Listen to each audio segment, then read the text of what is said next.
Ladies and gentlemen, our referee has called a stop to this contest, declaring the winner by knockout and new MMA show!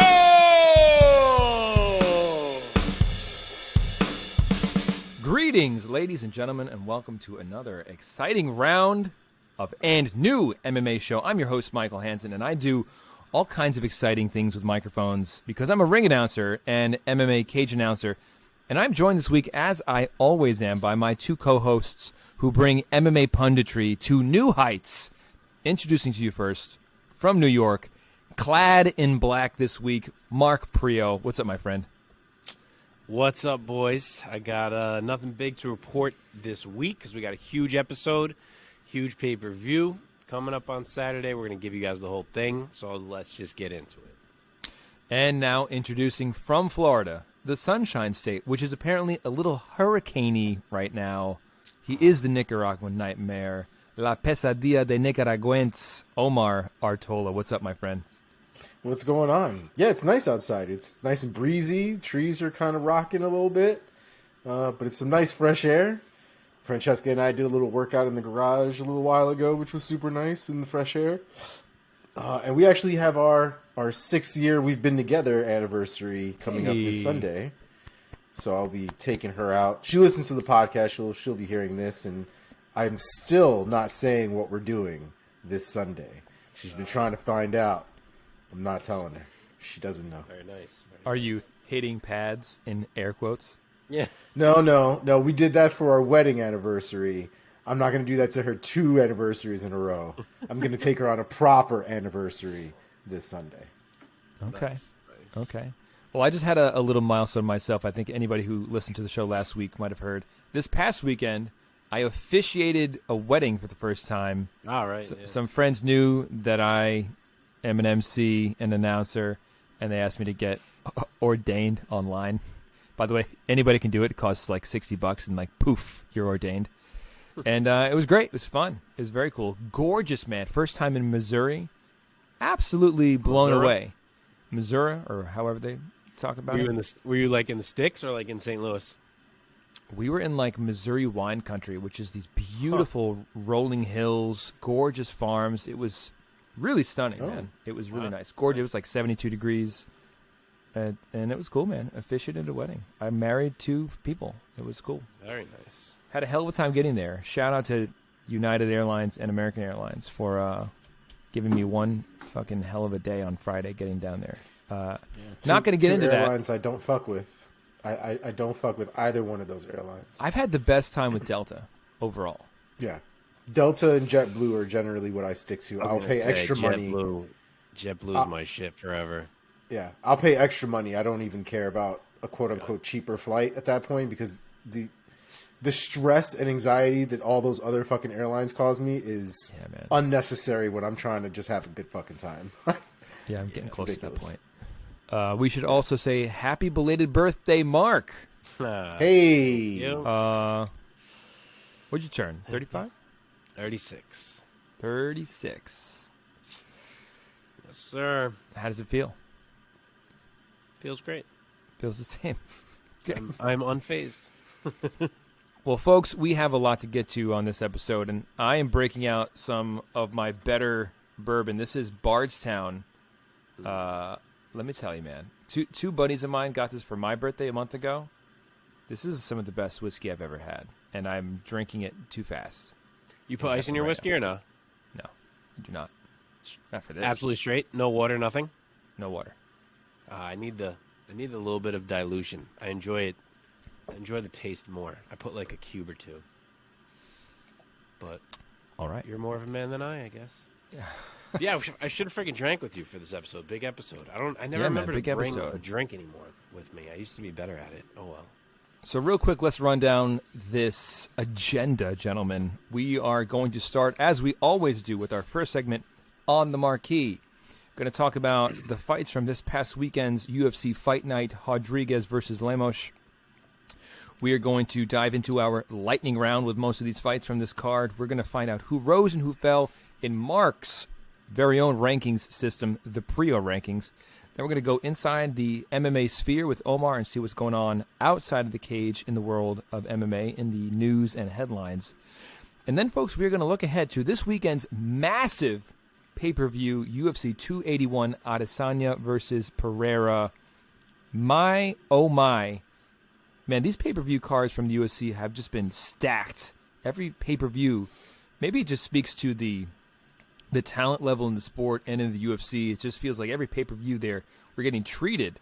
And it's like, maybe they're not, like, trying to treat us. It's just that, like, there are so many good fighters and notable fighters now that every pay-per-view card especially just feels like it's just like, oh, my God, this guy's fighting.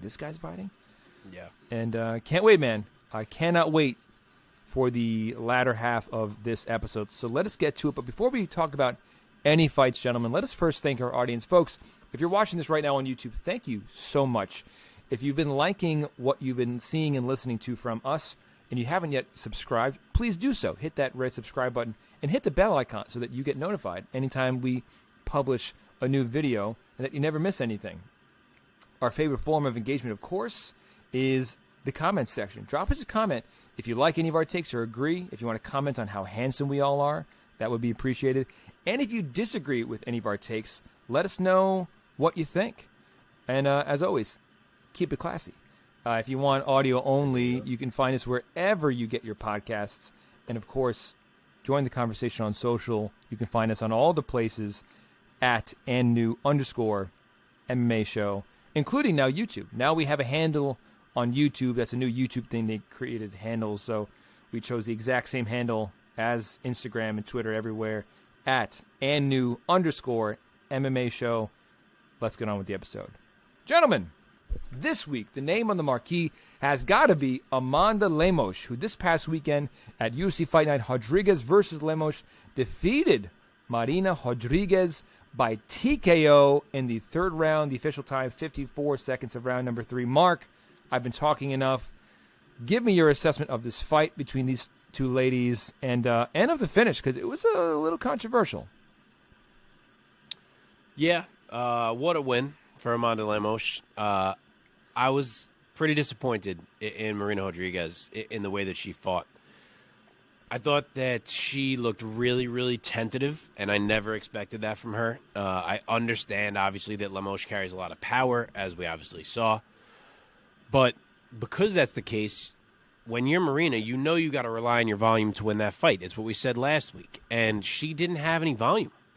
And also, she's very much a flow fighter. And, you know, when she starts to land, she becomes like a boulder rolling downhill. And she never started to land. She never found that rhythm. So I never saw that type of fight coming at all. They both fought as if they were knockout artists who needed one shot. But only Lemos is that. Mm-hmm. So, and she showed that. She got to sit and wait and analyze, and she didn't have to worry so much about what was in her face, what I expected to be a lot of volume in her face, variety in her face. She didn't have to think in there so much because there wasn't that much coming at her. So she got to think about her own offense a lot more easily than I expected her to be able to. And if you let Amanda Lemos play that game, she's going to land, and she's going to hurt you. The power is very, very real for 115 pounds. But I think, you know, the only girl, frankly, who we saw really not fight tentative against Lemos was Jessica Andrade. She didn't give a fuck, and she won that fight. Mm-hmm. So I don't know. I didn't see that coming from Marina. I really didn't. But yeah, Lemos fought well. She fought really well. She was patient in round 1, made her reads, got her timing, goes to the grappling in round 2 and does well there. And then round 3 is the kill shot, and she swarms Marina. And yeah, I guess Marina didn't look terribly hurt. Live, I actually really didn't like it. And then once I saw the replay, I was like, all right. She wasn't really responding as if she knew what was going on necessarily. So I guess that was enough for Herzog. I get why it was enough. And Amanda Lemos gets easily the biggest win of her career and biggest statement that she's made. Omar, what did you think of the stoppage and of the performance from Amanda Lemos? I understood the stoppage. When Mark originally texted us and was like, I don't know how I feel about that stoppage, I understood why, looking at it. Yeah, that was the live before I saw the replay. Yeah, but when I was watching it, the reality is Rodriguez kind of turtled up, standing up. And and just looked like somebody who wasn't about to fight back. Just looked like somebody who was just going to continue to protect herself until she got dropped eventually by some shot, which seemed at that point unnecessary. I agree with Mark though. She was tentative throughout that fight. She kind of almost seemed like she was point fighting as opposed to fighting, trying to pick a shot here and there, trying to get in without trying to get hurt. And what it did do, not only was she not putting volume together, but it also, I think, allowed for openings for Lemos to be able to exploit. Because she wasn't putting things together, there were a lot more opportunities for Lemos to get inside. You saw that more in round 2, and then obviously you saw it even more so in round 3. The power, though, the strength differential between Lemos and Rodriguez was crazy. Lemos, at some points, even when they got into a clinch range, was tossing Rodriguez around like it was her little sister, like it was messed up. So I understand the tentativeness. I mean, any one of those shots could have really done her damage. She got hit on the chin a few times by Lemos and was like, you could see in her face that she felt it. So I just don't think she wanted to eat as many of those as she potentially could have, playing potentially a volume game. I think it was a tough ask. I think even when we talked about it last week, we talked about technique and volume having to be her key. And if she didn't really do that, it wasn't going to be a great night for her. And I think that's exactly what we saw this past weekend. Dude, when you texted, I don't know how I feel about that stoppage, and then I think you said something like, on the rewatch, you weren't as mad about it. I tried to rewatch this stoppage a few times, man, and I could not get on board with it. The only thing that is redeeming for me is that it's my boy Jason Herzog, and my love for him is well documented on this show. You know, I actually thought about that live. I was like, Mike's not going to have a problem with this because it's Herzog. But, dude, I, honestly, forgetting who the ref was, I hated this stoppage. I felt like, for the circumstance that it was, she was still on her feet, and it was like, I feel like, I mean, I'd have to rewatch it again, but I feel like 2 or 3 punches landed and the fight was stopped. I was like, that could have gone quite a bit longer. I mean, and in terms of MMA, quite a bit longer could have meant 2 more blows, and it could have been really over. But yeah. I just felt like that was really, really early, man. I get it. I do get it. Obviously, like I said, I thought it live. In my perfect world, if I got to create exactly when that fight got stopped, I think I'd say maybe 2 more clean ones needed to land in my perfect world. But she wasn't getting her hands up or moving. So it was just a tough look the way she was kind of just standing there. So I get it. I do get it. And in reality, Herzog probably was saving her from a world of hurt because Amanda Lemos is still standing right there, wailing away, and she's not going anywhere. So, yeah, Herzog probably saved her a few brain cells. But, I mean, it was for the lack of moving for me that I get it, right? Mm-hmm. She's never been that was her first time getting finished in her life? Yeah, I believe so, yeah. Yeah. Well, actually, her only loss is the Carla loss, right? So, yeah. Yes, obviously. yes. Yeah. What were you going to say, Omar? I was just saying her not moving was my problem with why it got stopped. I mean, like I said, she turtled up. She was protecting herself as far as not standing there with her hands down, but she wasn't doing anything. There was no real intelligent defense as far as her being able to get out of that situation. And I mean, if we're just going to wait for Lemos to burn herself out, then I mean, there's a potential that Rodriguez gets fucked up in that moment.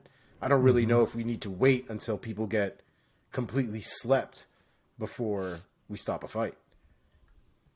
Yeah, you're right. You're right, man. I always say I think after the fighters, I think the ref has the second hardest job. Probably the third hardest is probably judging. And I'm just so interested to know what the game plan was. Like if the game plan was that odd point fighting game plan that none of us expected. Or if her corner was sitting there like, what the fuck is she waiting for? Like, I'd love to know which way that actually was. But, yeah, tough performance from Marina. Yeah, I mean, I thought that Marina would have, skill for skill, outstruck Lemos, but she is more of a finesse fighter, a finesse striker, and the strength differential in favor of Lemos proved to be considerable and consequential. Let's talk about this. Lemos, 35 years old, from Belém, Brazil. By the way, all 4 fighters on this card, on the main event and the co-main event, all 4 fighters, 35 years old, all 35. That's dope. Interesting little thing. Yeah. Lemos now back-to-back wins over Michelle Waterson and now Marina Rodriguez. Where do we think she goes from here? Mark, give me an idea of where she goes now at women's strawweight. So first off, I think we absolutely have to wait and see what happens between Carla Esparza and Zhang Weili this weekend before matching either of these girls up, really. On top of that, it's kind of weird that Jessica Andrade has chosen to go back up to 125 now to fight Lauren Murphy, because after this Lemos win, Jessica Andrade is looking like the top contender at 115 pounds, considering she just beat Lemos. So that's kind of strange. So I don't know. I think Lemos could, with Andrade, up, I think Lemos could potentially get a title shot now if things shake out correctly. She could also fight Rose for Rose's return fight. Oh, jeez. But I think it's probably one of those things. I'm not sure where else you'd put her at this point. That was a huge, huge win over a girl who no one has really beaten in any kind of decisive way.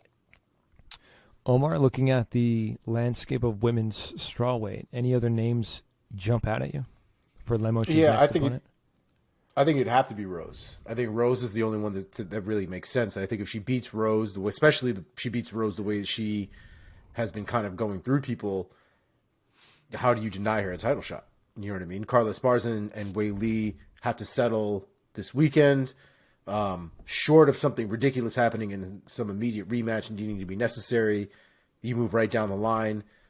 Rose hasn't been there for a little bit. I know she's been doing this movie thing that she, I guess it was a documentary about her life or her fight career. Oh, cool. So she's been busy outside of the cage. And I think Lemos, with the momentum that she's currently had, should fight Rose to see who's next in line. That to me makes the most sense. And for Marina, actually, the real problem with Marina is she's beaten the second half or the back half of the top 10. And so it's like, what do you really do with her? Because you can't really move her forward. And so I'm thinking Tisha Torres is probably her best bet at this point. It'd be a good fight. Tisha's also coming off of a loss. She's a little bit further down in the rankings, but like I said, every other fight at this point for Marina will be a rematch that she doesn't necessarily need to take because she's beaten all of them. That's a rematch too. Mm-hmm. But a while ago, much longer ago. 3 years old, yeah, but yeah. Right. Yeah. So yeah, keep going. Oh, I was going to say, for that reason of what you said, how she's kind of beating everyone below, I'm actually kind of keeping Marina there just because I'm not sure what makes sense. I think I would just take her and give her whoever loses this title fight, which in a way is sort of rewarding her, but at least it's a fresh matchup and you're not making her fight someone she's already beat. So that's probably where I go with Marina. Granted, if Lemos was going to get a title shot and not Rose, you could always do Marina Rose as well.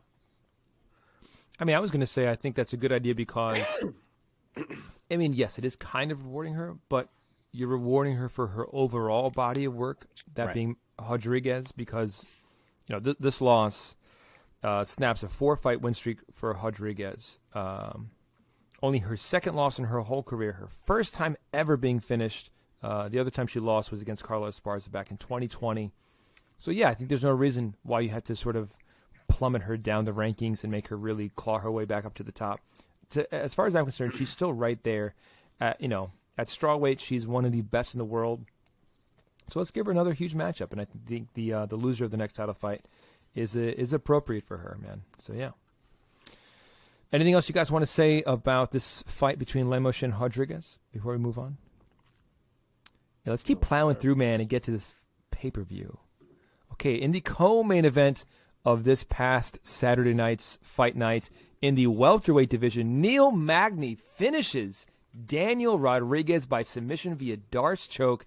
The official time coming at 3:33 of round number 3. Oh, my goodness, what a scrap. Omar, let me throw it over to you first. What is your take of this exciting matchup between Neil Magny and D-Rod, and Magny getting another win on his now pretty historic record at welterweight? I love watching Magny fight, man. It wasn't a perfect fight. it was definitely a scrap for sure. Magny did what Magny does and was using his technique, using that jab, pulling away the lead hand to try to do what he does. But Rodriguez put it on him in the second round, and I think Magny had to adjust, went to his grappling a lot more. And by the time we got to the third round, used his grappling pretty heavily, and then eventually got to the submission that he got. I love those chokes, though, man. The way that he uses his length to get certain submissions is just so fantastic. I really love watching him, and the way he uses his length in general is just super, super fun to watch. But it's Magny, man. You cannot discount Magny. He may not have a perfect fight.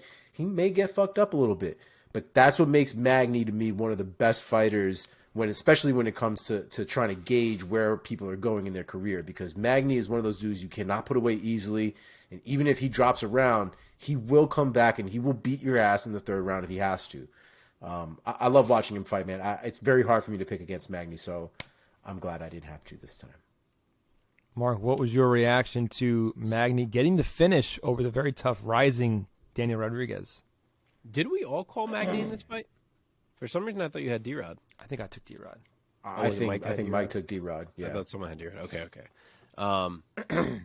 Yeah, this was a fun fight for sure. It kind of shook out the way I thought that Magny's complete game was going to be a little too much, was going to allow him to edge it.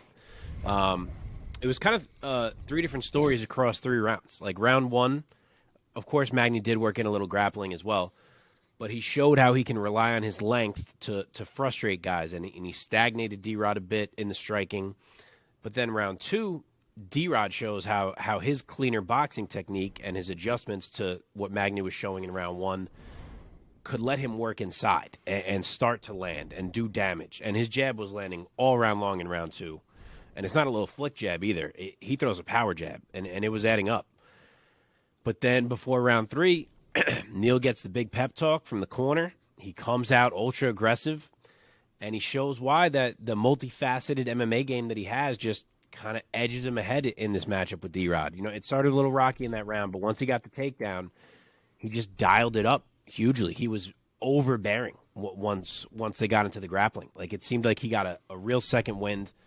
D-Rod looked like he couldn't breathe down there. He finally gets Magny off his back. Magny goes to mount. He escapes that.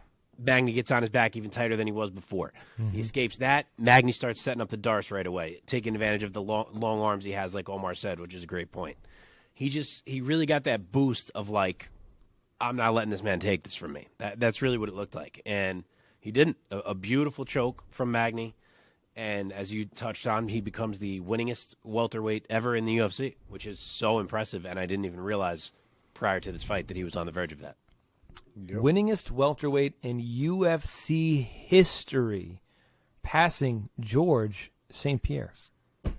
But unfortunately for Magny, he's never been able to put together enough of a run to really get right up to the elite 170.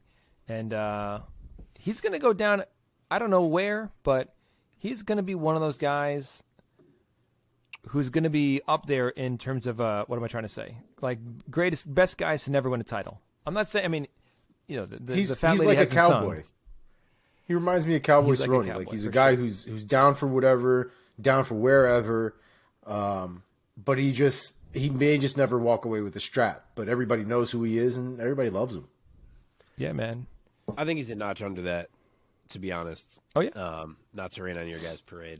No, it's okay. I don't see him on the Cowboy Cerrone type of level, but he is great, obviously. I mean, I think there's something to say in MMA about runs. When a guy can put together a run in professional mixed martial arts, and the run that Cowboy went on, how many fights did he win in a row? I want to say like 7 or 8. Yeah, probably. I think it was 6. That was a historic run, man. That was a historic run. And I think that's maybe what holds Magny back. It's like, as however many wins he hasn't put together that exciting, awesome, historic run. That's very true.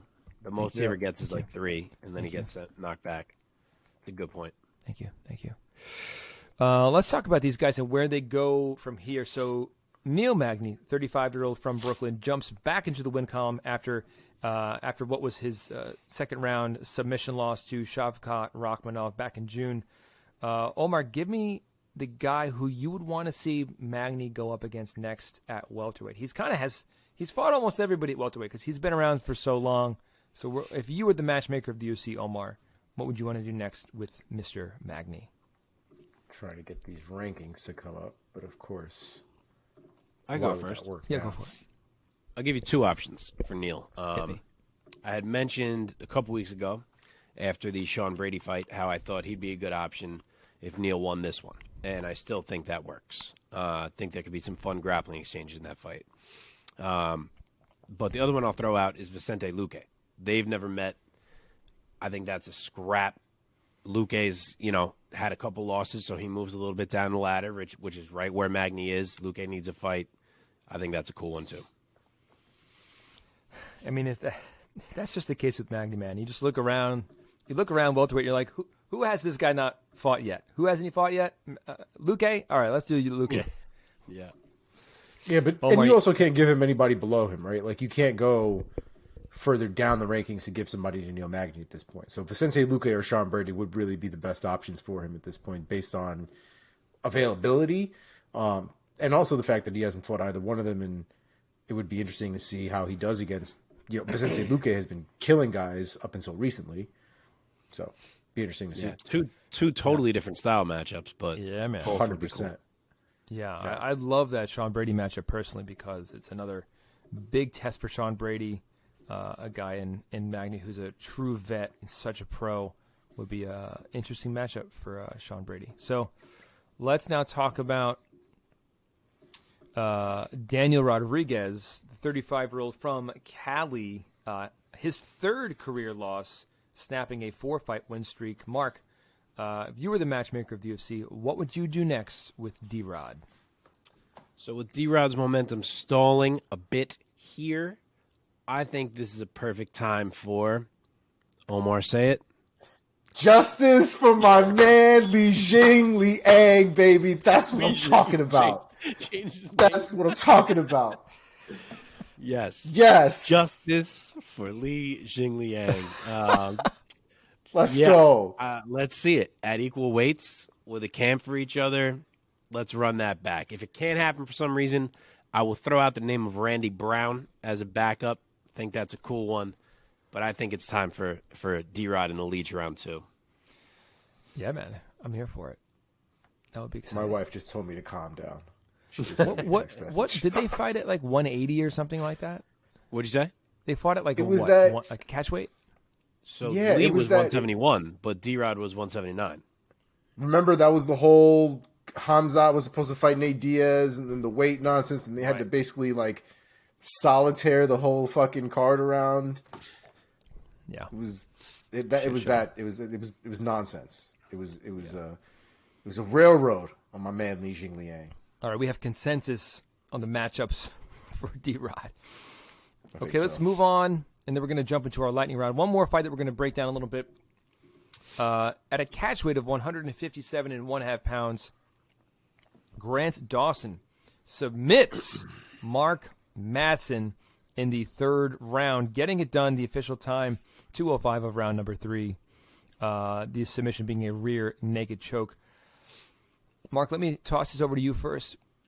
What was your impression of Grant Dawson getting it done and taking the O from Mark O. Madsen? You see what I did there? I love that. Was really well done. It's well done. Wow. Clap it up for Mike, guys. Thank you. Yeah, I told you Grant Dawson was going to grapple Mark Madsen in ways that Madsen was not used to having to defend, and boy, did he ever. He ate him up by staying low on the legs. He didn't let Madsen really get the Greco game involved. Hell, he was diving at ankles half the time if he needed to, but it worked. I said he'd look slick in the grappling and that he could get his hooks in at any time from any angle. He did exactly that. I'm very happy to see Grant Dawson deliver on what I thought he was capable of in there. And to be very honest, he treated Mark Madsen like he had nothing for him in there. And Madsen didn't. Dawson dominated every facet of that fight from beginning to end. He threw the hooks in again and again. Did it again at the end. Immediately sunk the rear naked choke just to put the stamp on it. Delivered with a really good post-fight speech where he kind of treated himself as if he was obviously going to be ranked, which oddly enough I think actually helps because these people who are in charge of the rankings hear shit like this, and they're like, oh, maybe he should be ranked. Like, that's how dumb these fucking rankings are. So I like that he kind of treated himself like he was obviously going to be ranked coming out of this fight, and called out the legend Tony Ferguson. Why not? So we'll see what happens. Yeah, I think it was a great night for Grant Dawson.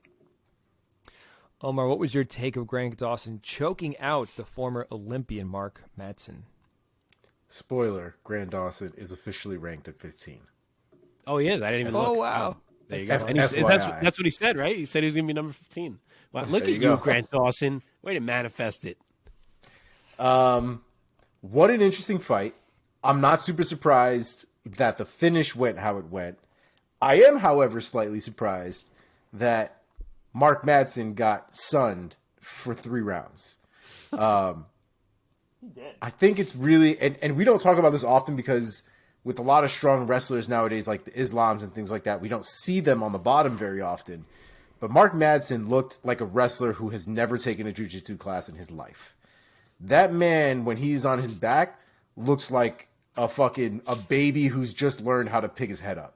The man has no idea where to go, no idea how to get out of there, no idea how to even start to move from there. And just like Mark said, Grant Dawson was eating him up. I mean, it was like chum for a shark. It was crazy. The rear naked choke couldn't have come any easier in round 3. What I will say, though, is Grant Dawson was also like somebody who knew one takedown. And it's probably because that's the only takedown he needed. But the man was spamming single leg takedowns like I have never seen. Even DC switched it up from time to time off of the fucking single legs. Grant Dawson was taking this man's left leg to town every takedown. It was an interesting little fight. But like I said, Mark Madsen just exposed the shit out of himself because the realization is if you can take Mark Madsen down, and Grant Dawson made it look relatively easy, Mark Madsen has nothing on the ground for you. With his shoulders to the mat, he has nothing for you. So it was a great performance from Dawson. We did talk about his opportunistic submissions and how he loves to go for them. I think we all called a submission victory. I don't know if it was 2 or 3 that you and I called, but I think we knew he was going to be able to find something to get Mark Madsen out of there, and he definitely did. I think the single legs were. Oh, sorry. Go ahead, Mike. No, I was going to recap. Mark said Dawson by UD. I said UD. Omar said Dawson by sub, and I said Madsen by UD. Foolishly. Did I say what round? No, you might have, but I didn't. You probably did, but Mike just didn't write it because he stinks. Yeah. But yeah, I think the single legs were very intentional from Dawson. I think. They were. Madsen, being the Greco guy that he is, he was like, I am not going near this man's hips. I'm not going near his upper body.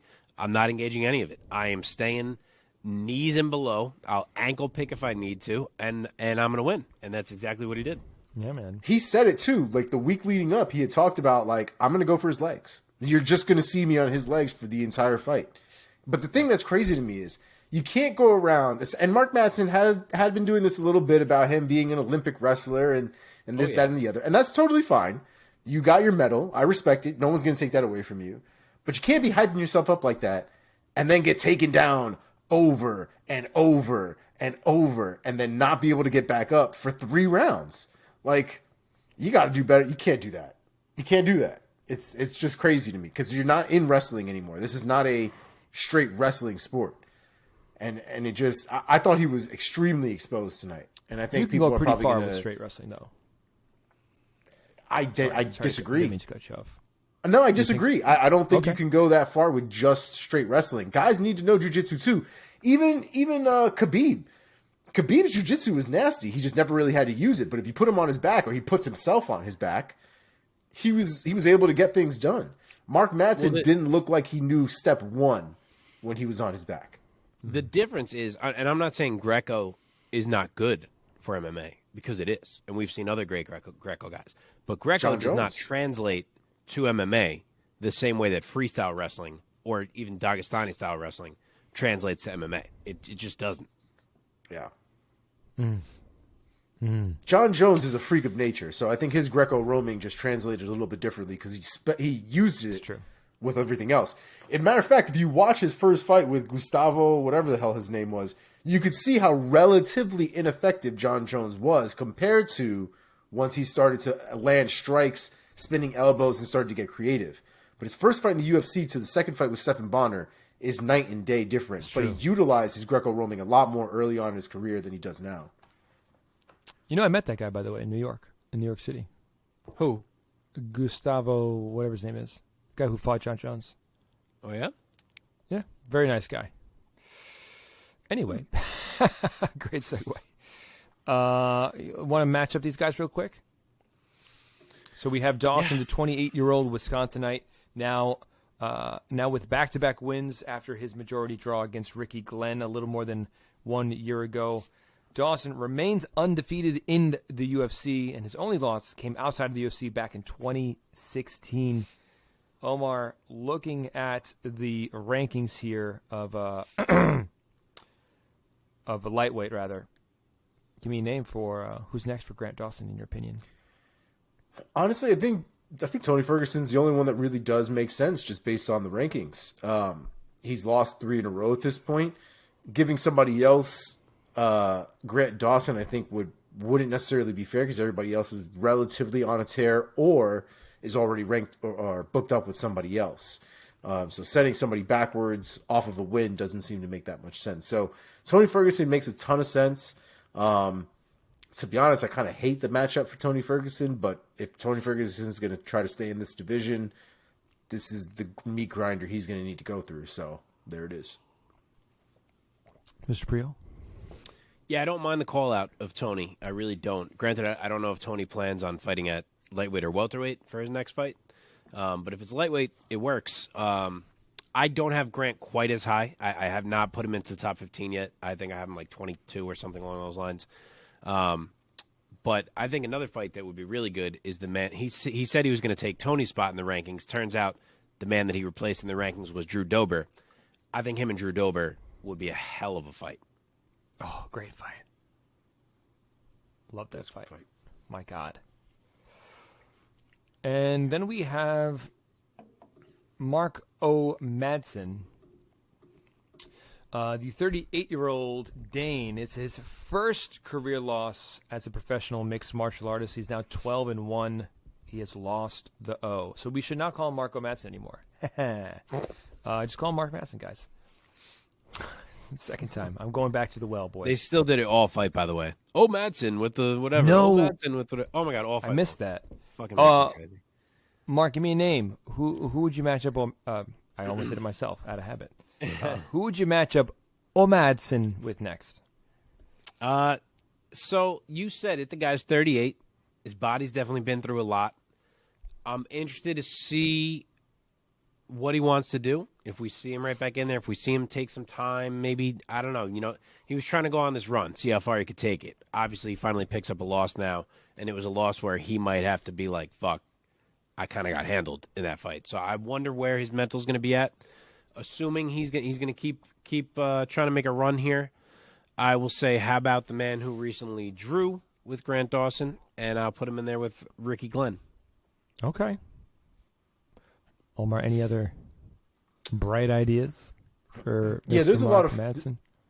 There's a lot of fights that I wish could happen, but based on availability, they really can't. I would love to see him versus Ilia Topuria. I think Topuria has way more to do, frankly, than Madsen. But goddamn, I would love to see that man railroad Mark Madsen. I think that'd be such a fun fight. Trying to get Madsen killed, man. I mean, whatever.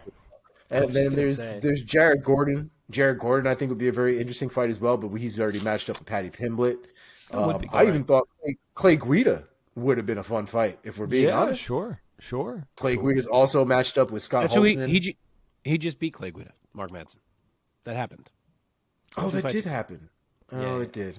It did. 3 for Clay Guida, yeah. Split decision. Yeah.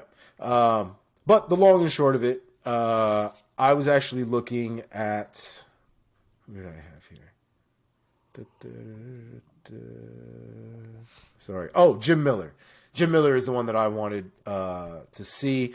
Stylistically, I think it'd be interesting. Jim Miller is a very interesting grappler. He's not the wrestling heavy kind of grappler, but He can definitely get things done from the ground, and we've seen Mark Madsen at this point show his vulnerabilities when it comes to that side of things. I think if Miller did some adjusting and started to work in a single leg, he could probably get that done pretty damn well. So I think that'd be a fun fight.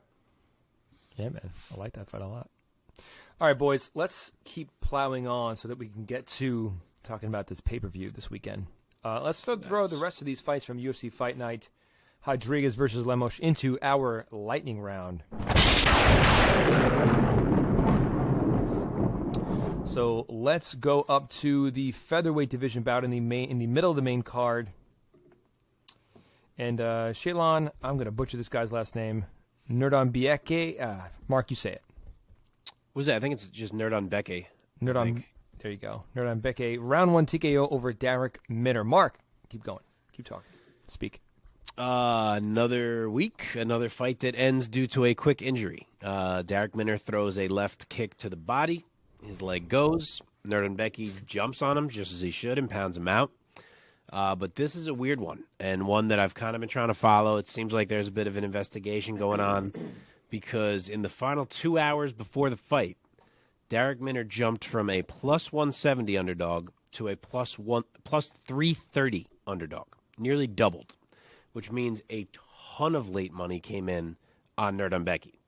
So it seems like this injury may have been existing and that someone or multiple someones found out about it and placed a lot of money on it right before the fight began. So so very weird. I'm curious to see what comes of it, but I haven't heard anything definitive as of yet. Interesting. Shenanigans. Omar, Yeah. what's your take? Yeah, I find it interesting that Sherdog has the TKO via elbows, which I guess they technically didn't call it for the knee, so maybe that's why it's Oh, not. no, yeah, he pounded him out, yeah. Which sucks because it was obviously a blown knee. I guess that's true, yeah. Minner, I even wrote that in the show notes. I wrote TKO injury, yeah. yeah, but it also seemed weird though. Like he throws the one kick, he steps back, you see his knee pop, or his, him reacting to something that popped, and then he throws the kick one more time. Yeah. And I'm just like, that's not it, bro.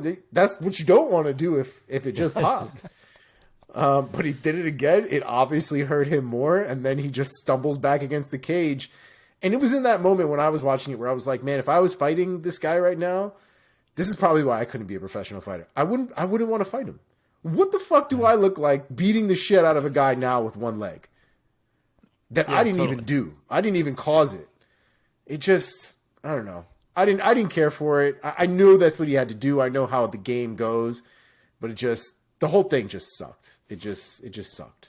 I feel bad for him. I hope it's not as bad as it looked because it didn't look great. All right, in the flyweight division, Tagir Ulanbekov defeated Nate Maness by submission via guillotine choke in the very first round. Omar, go first. Yo, Mark said it when we were talking about it on Friday when the weigh-ins happened, but Maness looked fucking awful at the weigh-ins. Yeah, man, awful. gaunt. He looked like one of the ghosts from the Haunted Mansion in Disney. Like, he looked terrible. I'm not surprised that he kind of got run over. Ulanbekov's wrestling did its work, and Maness just looked like he had nothing for him. Mark? Yeah, so obviously I took Maness on the show, but I would like to put it out there that I said on the show I needed to see the weigh-ins, and I texted you guys to rescind that pick once I saw Nate Maness looking like he might die at any moment, because that was one hell of a weight cut. Another thing that was bullshit about trying to analyze this fight is that everywhere you looked, it told you that Nate Maness was 3 or 4 inches taller, depending which site, than Tagir Ulanbekov. They got in there. Ulanbekov might have been taller than him. They were at least even, if not Ulanbekov taller by an inch. I'd never seen such a mislisted height in my life. So that is bullshit. That's like the 3rd time this year I've seen that happen with heights. We need to get these guys listed correctly because like people bet off shit like this. Like you can't just be throwing out totally incorrect heights.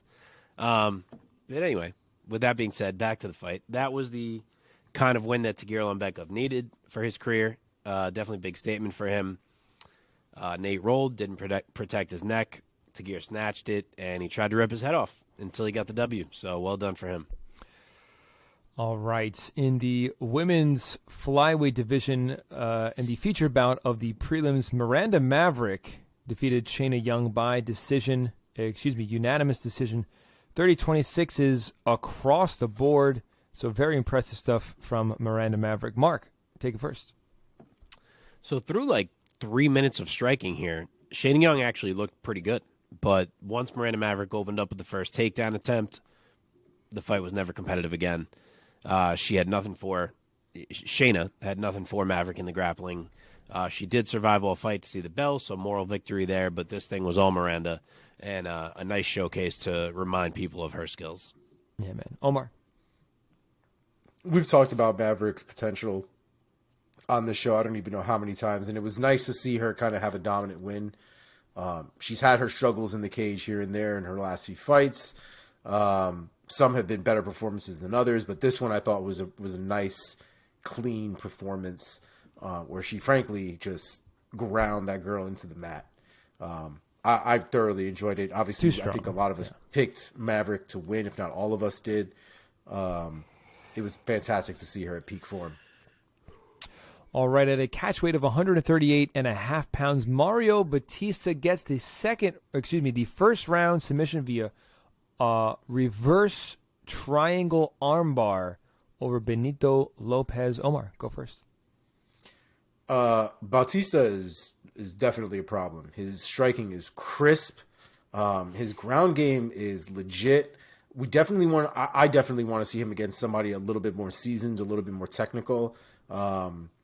Benito Lopez is a fun kid, fun fighter. He's not the most skilled, in my opinion.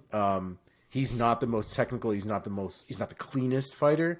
So there are a lot of opportunities for guys to style on him if given. So it was a great performance from Bautista, but I'm not going to be taking a lot away as far as the difficulty level there. It's nice to see Bautista be able to style when he needs to. But I think against a more difficult opponent, we'd be able to tell a lot more about what his potential really is. Yeah, man. Mark? This man is rounding into a friggin' pit bull. I mean, he is dangerous everywhere. He broke Benito down on the feet, to the head, to the body, to the legs. He had him hurt everywhere. He shows off the wrestling with the big takedown that he made look easy, flashes some ground and pound, and then he ends it by showing off the grappling and chaining submissions and picking up a nasty triangle armbar. So, I mean, every single aspect of the game looked good in that fight. That was a 10 out of 10 showcase for Mario Bautista, and my guess is he is going to jump up the ladder when we hear his next opponent. Yeah, man. Absolutely. All right, in the women's strawweight division, Polyana Viana defeated Jin Yun Frey by knockout in the very first round. The official time, 47 seconds of round number one. Mark, take it. Damn. Polyana Viana with a hell of a KO for her highlight reel. I mean, she put her out with a 100-piece combo, and every bit of it was clean. What a way to bounce back from a loss and reclaim momentum for her. But, yeah, I mean, that was cold. And then she goes over and kisses her on the head after she put her out. Cold all the way around. Yeah, man. Omar. Bro, I've never seen a woman more confused and annoyed that she just got kissed by another woman. Never. I mean, Polyana beat the shit out of her, celebrated, then remembered where she was, went back to this girl while she's being held up by the referee, grabs her face, gives her a kiss, and then walks away. This girl's just like, bro, what the fuck is going on here, man? Just totally confused. It was a great performance, though, man. There wasn't really much to go through. This was less than a minute. She pieced her up. She pieced her up bad. She kept hitting her like while she was like on her way down. It was nasty. It was a great performance. Obviously, that's not going to be in every fight case, but you can definitely throw that one on the highlight reel forever. Forever. Yeah, man. So good. Okay, what's next? In the bantamweight division, Johnny Munoz Jr. defeated Ludovic. How do you say his name? Sholinian by unanimous decision, 30-27, 30-27, and 29-28. Omar, go first. Yeah, I thought Munoz had this handily in the bag. I had him up the entire 3 rounds. I thought it was a good fight. I thought it was a good fight for Munoz, and I'm definitely wanting to see where he goes next. Mark? Yeah, Ludwig is a tough dude. He won't quit. But, we watched him on Tough. I kind of think that he is regional good. Like, he has skills. I just don't know that he has the physical tools to implement them at this high of a level. So I'm not sure he's going to hang here. Johnny Munoz fought well, showed a bit of everything in that fight, and gets himself another W. Okay, at a catch weight of 128.5 pounds, Jake Hadley defeated Carlos Candelario by submission via triangle choke. The official time 2:39 of round number 2. Mark, take it. That was the Jake Hadley that was advertised back when he debuted. Round fun was really fun in this one. Just lightning fast exchanges from both guys landing. Hadley was probably just edging it, but then in round 2, he gets the moment he needed to start some buzz up for himself. He throws the beautiful triangle up the second his back hits the mat, catches Candelario, tightens it up, taps him out for the first UFC W, and gets himself on his way. Omar? I love the pace in this fight. If this is the Jake Hadley that we get to see going forward, with a consistent pace, a high pace, finding those opportunities in a moment's notice, you can sign me up for every Jake Hadley fight. The thing I love the most about this, too, is this weight, Candelario missed weight, right? So that's why it became a catch weight. You rarely get to see guys who have been on the wrong side of have made weight, their opponent hasn't made weight, and still win. Very rare to have happen. And to see Jake Hadley kind of go out there and style, have a great scrappy first round, and then come out in round 2 and really put it on him, you can't ask for anything more. All right, last one, boys. To open UFC Fight Night, Rodriguez versus Lemos at a catch weight of 137 pounds. Tamires Vidal defeated Ramona Pascual by TKO via flying knee to the body. The official time, 3:06 of round number 1. Omar, go first. Yeah, Ramona Pascual seems like a really nice girl. We've seen her in a few fights now. She seems like a genuinely nice person. But she's dropped 3 now. She hasn't looked good, I'm pretty sure, in any of them. This is probably the worst one yet. She got tagged with a flying knee right to her body. One could be argued that not everybody would have dropped to that knee, but she may not be at this level that they put her at in the UFC. I think just like Mark said about the last one of the last guys, regionally good might be more accurate for Ramona Pascual. Mark, take us home. I'm 99% sure that Vidal's dance to the ring took longer than this fight took. That might have been the longest entrance I've ever fucking seen in my life. I never thought it would end. But at least she got in there and didn't blow it after the ridiculous entrance. So good on her for that. Obviously a nasty jump knee that she lands, shuts Pascual off. Nice debut win. And that does it, boys, for this week's lightning round. And it does it for this week's recap of UFC Fight Night, Rodriguez versus Lemos. And now we put a bow on this event by finding out who rose and fell in Mark's very own ranking systems that he meticulously maintains for us here on A New MMA Show. And we call it the Priaulx Rankings. We named it after him. Mark, go first. I mean, take it away. Yeah. All right. We are going to try to get through this quickly because I'm just looking at the clock, and we took quite a while with those recaps, and we have a whole fucking card to do still. So I'm going to just hit you with 3 risers this week. Working down from the top of the card, first one, kind of obvious, Amanda Lemos. Had her at number 7, now have her at number 3 at women's strawweight, only behind Rose and Weili. So huge win for her, throws herself right into the title picture, as we said. And we'll see who she gets matched up with. Next one down the line, Tagir Ulanbekov.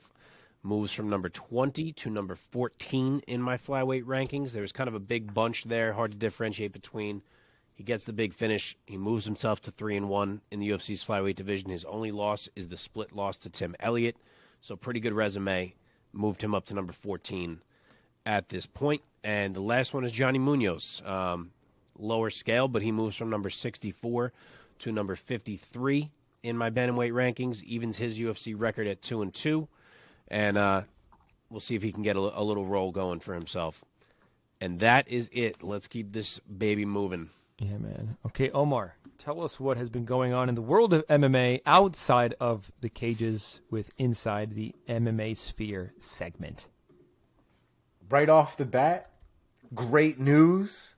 After 8 bullshit-ass months, free Cain Velasquez has been officially done. Your man has finally made bail. So we're not obviously out of the woods completely, but at least the man is fucking home with his family. Sleeping in his own bed tonight. Like if he was some sort of menace to society, like he was about to go out and just murder everybody. Like it seemed crazy to be where we were at that point. But it has been taken care of. From what I understood, I think it's a different judge than they previously had making that determination before. This new judge basically said and looked at Velasquez in his eyes and was like, listen, I understand why this happened. This is not okay. We're going to take care of it. You know, this is going to be something obviously we need to do, but you know, I don't think you're a menace to society. I don't think you're going to go out and just start getting crazy for the sake of your family and your kids. I hope you don't. Don't make me wrong. Velasquez is like, nah, I'm going home. I just want to go home. So Velasquez is done. Let me read you guys a couple of little specifications here. He does have conditions for his release. Like I think we've all said there should have been. You want to throw the book at him, throw all of that shit at him, that's fine, but let the man go home. So he has to pay $1 million in cash for his bond or for his bail. He has to submit to home detention with GPS monitoring. He cannot leave his primary residence outside of allowances made by the court.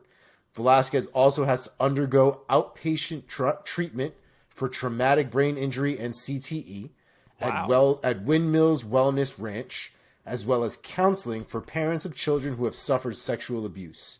Fuck His that. home will have Fuck a off search. with that shit. I mean, he probably should. A little help counseling with that is probably not a. He needs to go find the necessary. He needs to go find that guy, Omar. That's what he needs. This is, for the record, this is from the guy who doesn't believe people need to get punched in the face from time to time. Just FYI. His home will have to be searched for any weapons in his house, as he's not allowed to hold any weapons anymore at this point. And he also has to comply with a protective order, Mike, to stay at least 300 yards away from Gulart, his mother Patricia, and his stepfather Paul Bender. So he's got to stay away from the whole family.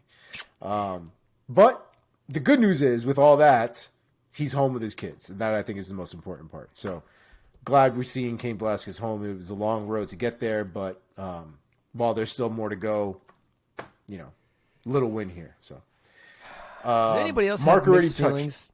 Does anybody else have mixed feelings about the Cain thing? About what? Mixed feelings about what? Just meaning like, okay, he's in jail and he's facing trial for his actions. Yeah, because he did like shoot a gun out of a moving vehicle at like. Bro, he went fast and furious on this guy. Right. He drove for like 15 miles through traffic, like around people, trying to like destroy this guy. I understand the motive, but that was the wrong way to do it. He clearly, and I said it before, months ago. You needed a little bit more Splinter Cell, a little bit more stealth, a little less Fast and the Furious. He just needed to get his hands on the guy. He didn't need to shoot at him. Agree. He's Cain Velasquez. But that's what I mean. Like, show up at the guy's house or something then. Don't chase him down fucking West Boulevard or whatever the hell, shooting out of your car. It's the wrong way to do it. And like I said, I think Cain Velasquez does need to serve some consequences. There are consequences. I was going to say, he's not home free. He's not. No. Is he just out on bail? Yeah, okay. Yeah, and like he does, there needs to be something done about what he did. Gulart is going through his own bullshit, which he better get, there better be some justice on that side of things. Fucking better. But Cain can't just like, they can't just let him go home and be like, we understand why you did that. He's got to. There's got to be something that has to be done. But at the same time, I don't think you need to fucking send him to jail for attempted murder for 25 plus years either. I'm not down with that. That's crazy to me. I know, man. Okay, we don't have to grandstand here anymore, but yeah, fuck that guy. Fucking love Cain Velasquez. Facts. So Mark already kind of talked about the betting issue here, the suspicious betting issue. The only thing I will add on to it is that they are currently, according to the UFC, they do not suspect either team or the fighters of being involved in whatever shenanery went on regarding the betting and the exploding of the line. So at least when originally I heard it, I thought it was involved with the fighters or their teams or something like that, but that doesn't seem to be the case. So just wanted to add that little tidbit there just in case people were wondering. Next on the list, a little reality check for those of you who are still holding your breath for John Jones to return. You can let that shit go. John Jones versus Stipe Miocic at UFC 282 is not happening because, quote unquote, the same story, spoiler, the UFC didn't really come correct with an offer. This is the same fucking bullshit we've heard for like the last 5 years. John Jones wants the world, and he can't even produce a city. So he's just not going to get what he's asking for based on the numbers that he brings in. And I talked about this with Mike the other day. I don't know if, Mark, you were reading the text or you were looking at him, but John Jones has never hit 1 million pay-per-view buys. Never. Oh, I did see those texts later, yeah. Never. John Jones and Daniel Cormier 2 is the highest selling pay-per-view that he's done, and that was 860,000 pay-per-view buys. It's not a bad number, but you can't be asking for Conor McGregor money if you're not doing Conor McGregor numbers. That's a fact. So valid. If this is what John Jones expects in order to come back and fight, him wanting twice as much money, if he would have just fought 2 times in the last 2.5 years, he would have had the money. He would have had the money. Like, you don't have to get it all in one fight. You can fight twice, and then you'll have it. I was talking about this with Francesca the other day.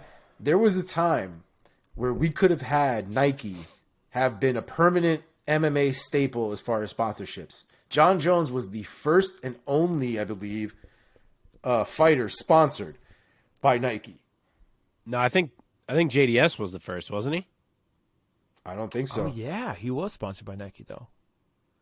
I don't think he was the first. I think John Jones was. That was a big deal about John Jones being it. But anyway, I mean, John Jones ruined it for everybody.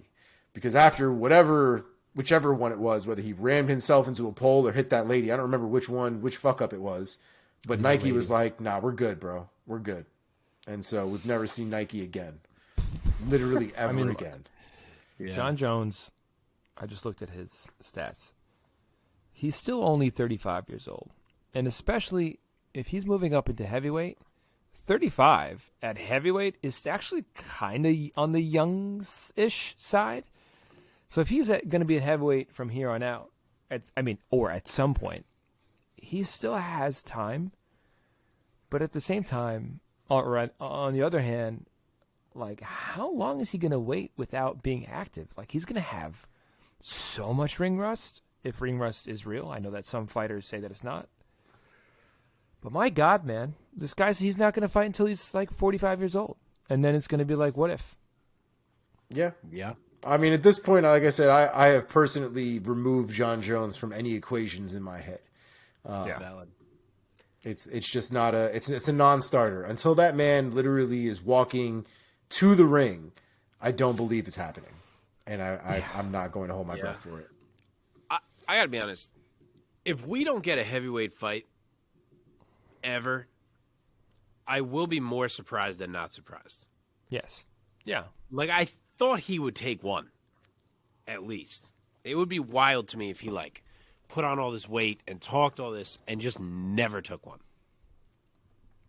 I feel like of course we don't know. I feel like I'm totally guessing here.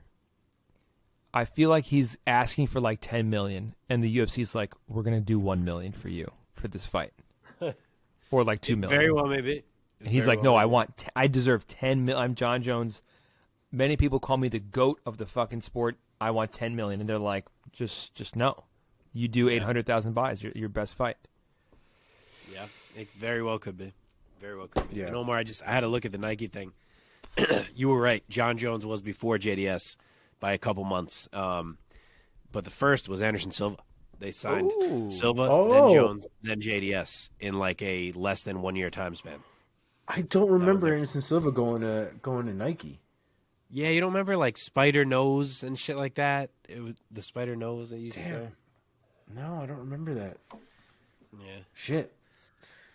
Oh, good times. All right, what's next? Good times. What's next? All right, next on the list. Shane Burgos' debut with PFL has been postponed until 2023. Mercifully. Homeboy, he got injured, and so Marlon Moraes will not be fighting somebody significantly bigger than him anytime soon. Yes. You see the Next on the list, is there a replacement? Yeah, it's the I didn't see battle, one when I looked it up. The battle for the last name. The replacement is Shaman Moraes, former Oh my god. Former PFL and UFC fighter himself. Did But they fight before? It's funny. I just pulled up his resume to see if they had, because for some reason I thought they had. Yeah, they did. Marlon In World subbed Series, him. right? Marlon subbed him in 2015. It is interesting to think about how Marlon Moraes started his career, his well-known career part in World Series of Fighting, which then became PFL, and here we are at PFL. So kind of full circle here. But only a 2-inch height advantage for Shaman Moraes over Marlon, so we are in much fairer territory than we were with Shane Burgos in there. Next on the list, Kelvin Gastelum. For those of you who don't know, because I did not, Kelvin Gastelum moved camps from King's MMA in California, the home of, oh boy, I don't remember this. Oh, Rafael Cordero. Rafael Cordero. Yep. Hey, that guy. So he left King's MMA and is now at Fight Ready with Henry Cejudo and the bunch in Arizona. Very interesting move of camp. Very, very intriguing to see what kind of improvements or changes Gastelum makes to his game. We've seen Cejudo improve a lot of fighters' games that have gone in there. Some a lot more than others. But he does seem to be making some strides over there with that team. So it'll be interesting to see what Gastelum brings to the table with this change. A couple of fight announcements, and then let's get into this pay-per-view card. Waldo Cortez Acosta will now be fighting Chase Sherman on the November 19th card. For those of you who don't remember, the exciting Chase Sherman fight that was supposed to go down a week or so ago fell through very last minute, and so Chase Sherman didn't fight. Waldo Cortez Acosta fought a 3-round fight that night, won by unanimous decision, and is seemingly taking another fight, or a fight against Chase Sherman on short notice in 2 weeks? Next week? Next week. Julian Erosa versus Alex Caceres has been added to UFC's December 17th event. That is a fantastic fight. One, my heart is going to have a real problem picking because I really like both of those guys on a personal level, but fantastic fight either way. Warley Alves versus Nicholas Dalby has been added to UFC's 283 event on January 21st. Along with that fight, real contentious banger, Thiago Moises versus Guram Kutateladze, which is a great fucking fight. I think I'm actually more interested in that fight than I am the Warley Alves fight, to be honest. I am too, for sure. Dooho Choi, Korean Superboy, is back, baby. He will Was be he out returning because against. he was serving his military duty? Is that why he's been gone? I believe so. Yes, I believe so. So he is back against Kyle Nelson. That has been added to a perfectly timed UFC Seoul event on February 4th. Along with that, Luma Lukbunmi versus Elise Reed has also been added, as well as the return of Mark's boy, Tatsuro Taira versus Jesus Aguilar. Who the fuck is Jesus Aguilar? I was waiting for that one. I didn't know if that was coming or not. But, like, Taira's 2-0 in the UFC. We can't move him up the line. He's got to fight a debuting fighter. Why? I want to honestly, man. I'm not against these young guys building a highlight reel. Like they need, I guess they need They some nice probably want- packages to put together. they want the Asian fans to see him get a win. I'm sure. I'm looking up Jesus Aguilar right now. 8-1. He won on Contender Series. The loss is the first fight of his career, so he's won 8 in a row. Who knows? Maybe he's good. I don't know him. He fought in Kambach. Next on the list. Oh, my Jim Miller pick for this other guy is fucking dumb. I already knew this was happening. Just this memory of mine. Jim Miller versus my boy Gabriel Benitez has been added to UFC's February 18th event. Yeah, totally forgot. That's a great fight. That is a fight that is going to rip somebody's leg in half. Somebody's going to be bleeding from their leg by the end of that fight. True. Gerald Mearshart versus Abus Magomedov has been added to UFC's February 18th event. Am I supposed to know this Magomedov? Because I don't remember Abus. Recently debuted. He came over from PFL, where he had done very well and looked. I think he won his debut in like 30 seconds, if I remember correctly. It's hard to keep track of the Magomedovs and hard enough to keep track of the Nurmagomedovs. I got to keep track of the Magomedovs too. It's crazy. Last on my list here, also in the February 18th event, Joe Selecki versus Benoit Saint-Denis has been added. Ooh, and that, scrappy. ladies and gentlemen, is all I got for you today. Woo! All right, boys. Well, with that being said, let us get into this pay-per-view. UFC 281, Adesanya versus Pereira. Israel, the last style bender, defending his UFC middleweight belt against Alex Pereira out of Brazil, the kickboxing phenom who has 2 wins over Izzy in the kickboxing world, the last one being by knockout as recent as 2017, man. UFC 281 going down this Saturday, November 12th at Madison Square Garden in New York, New York. Oh, baby, the bright lights for Mr. Stylebender, who is one of the UFC's brightest stars, if not the, at the moment. Let's work our way up this card. We're going to, ladies and gentlemen, we're going to talk about all of the fights on this star-studded pay-per-view. So here we go. Opening the card, UFC 281, in the light heavyweight division, Carlos Ulberg takes on Nicolae Negumereanu. We have Ulberg, the 31-year-old out of New Zealand. The Kiwi is 6'4".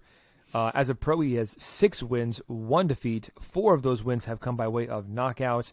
Most recently, he got the win over Tafon Nchukwi. Yes.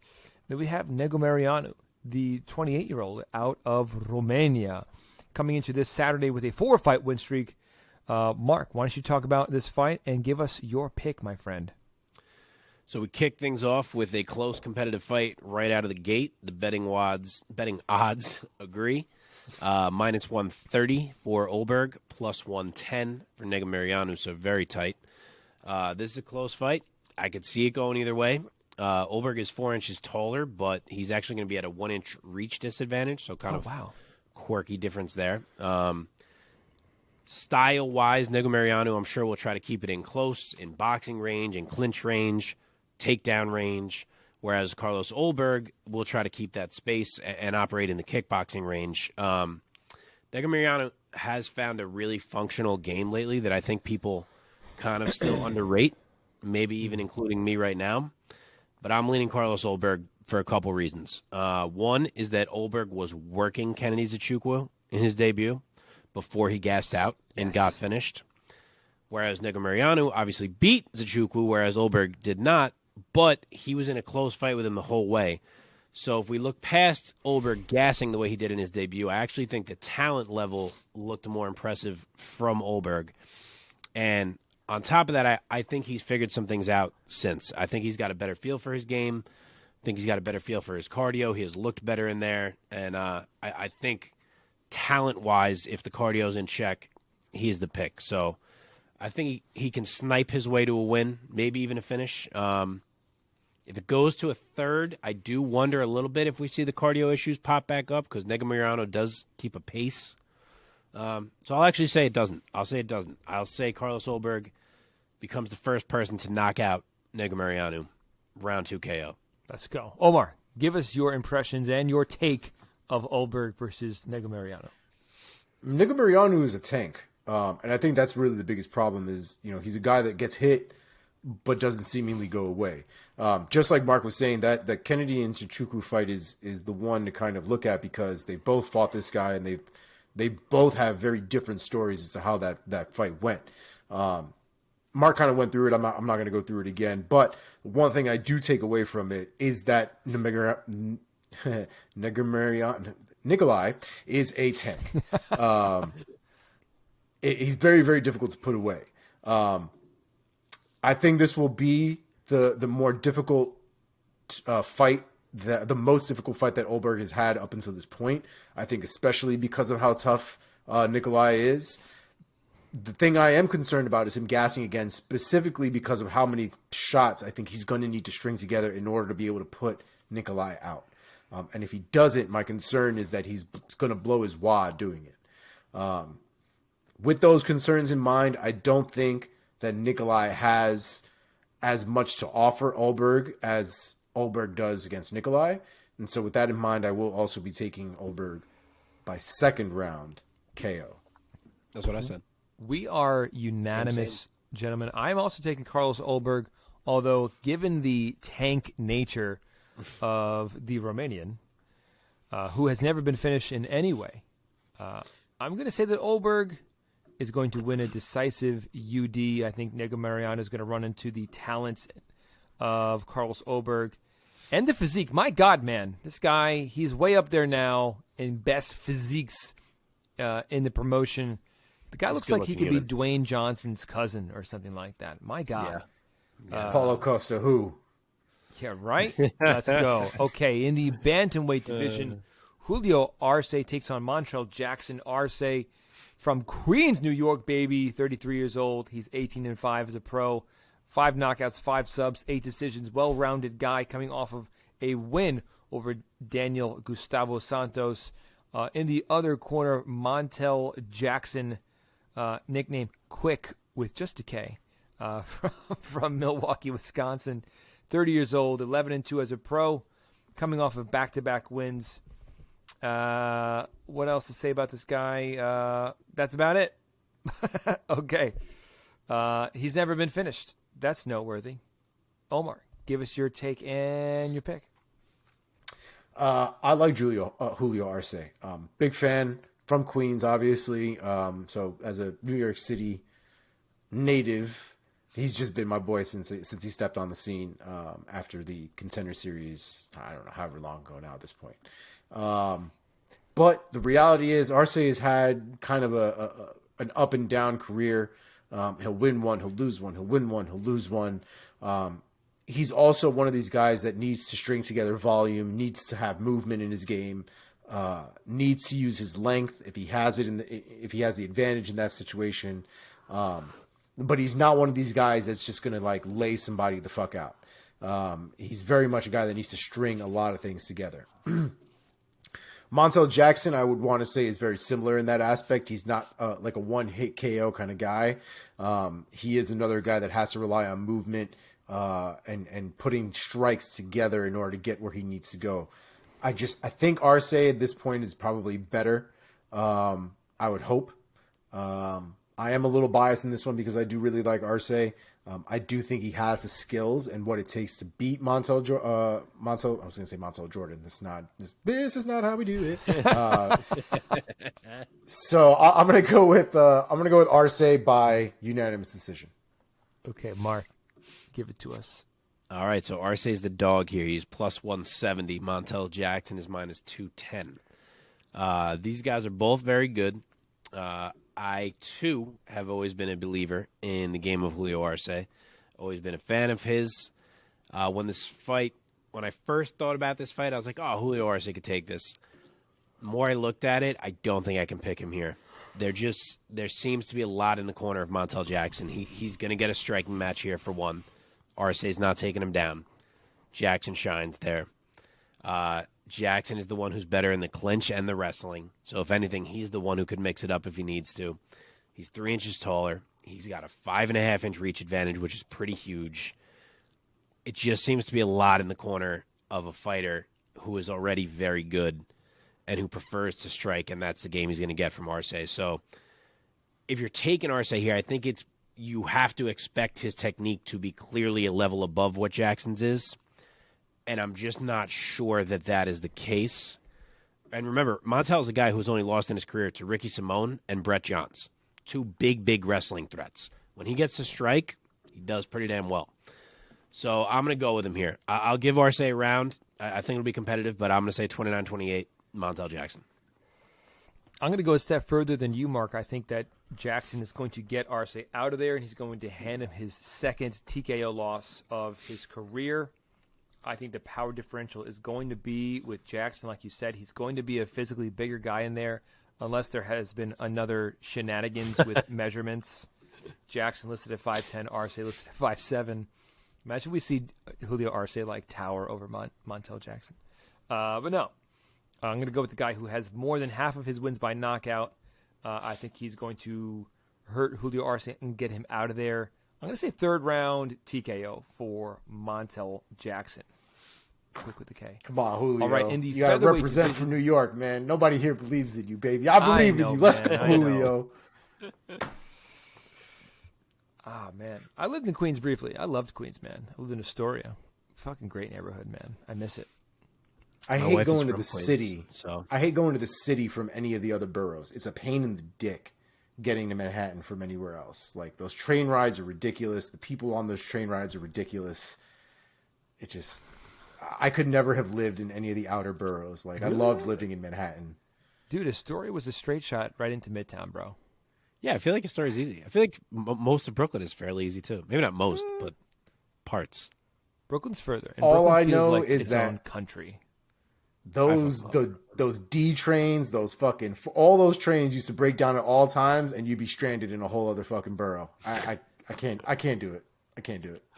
Okay, we're getting sidetracked. Okay, let's keep going. In the featherweight division, Mike Trizano takes on Seungwoo Choi.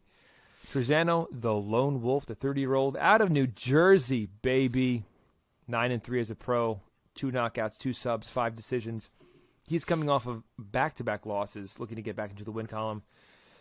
Seungwoo Choi Sting is his nickname, the 30-year-old out of Seoul, South Korea, 10-5 as a pro, with 6 knockouts, no submissions, 4 decisions. Also, coming into the Saturday night, looking to get back in the win column after back-to-back losses. Mark, give us your thoughts on this matchup between Trizano and Choi, both looking to get back into the win column. I was trying to look up, but it didn't come up easy. I was trying to look up when that Seoul card was that Omar mentioned. I was wondering if they could turn around Seungwoo Choi in time. February 4th. Oh, so they definitely could.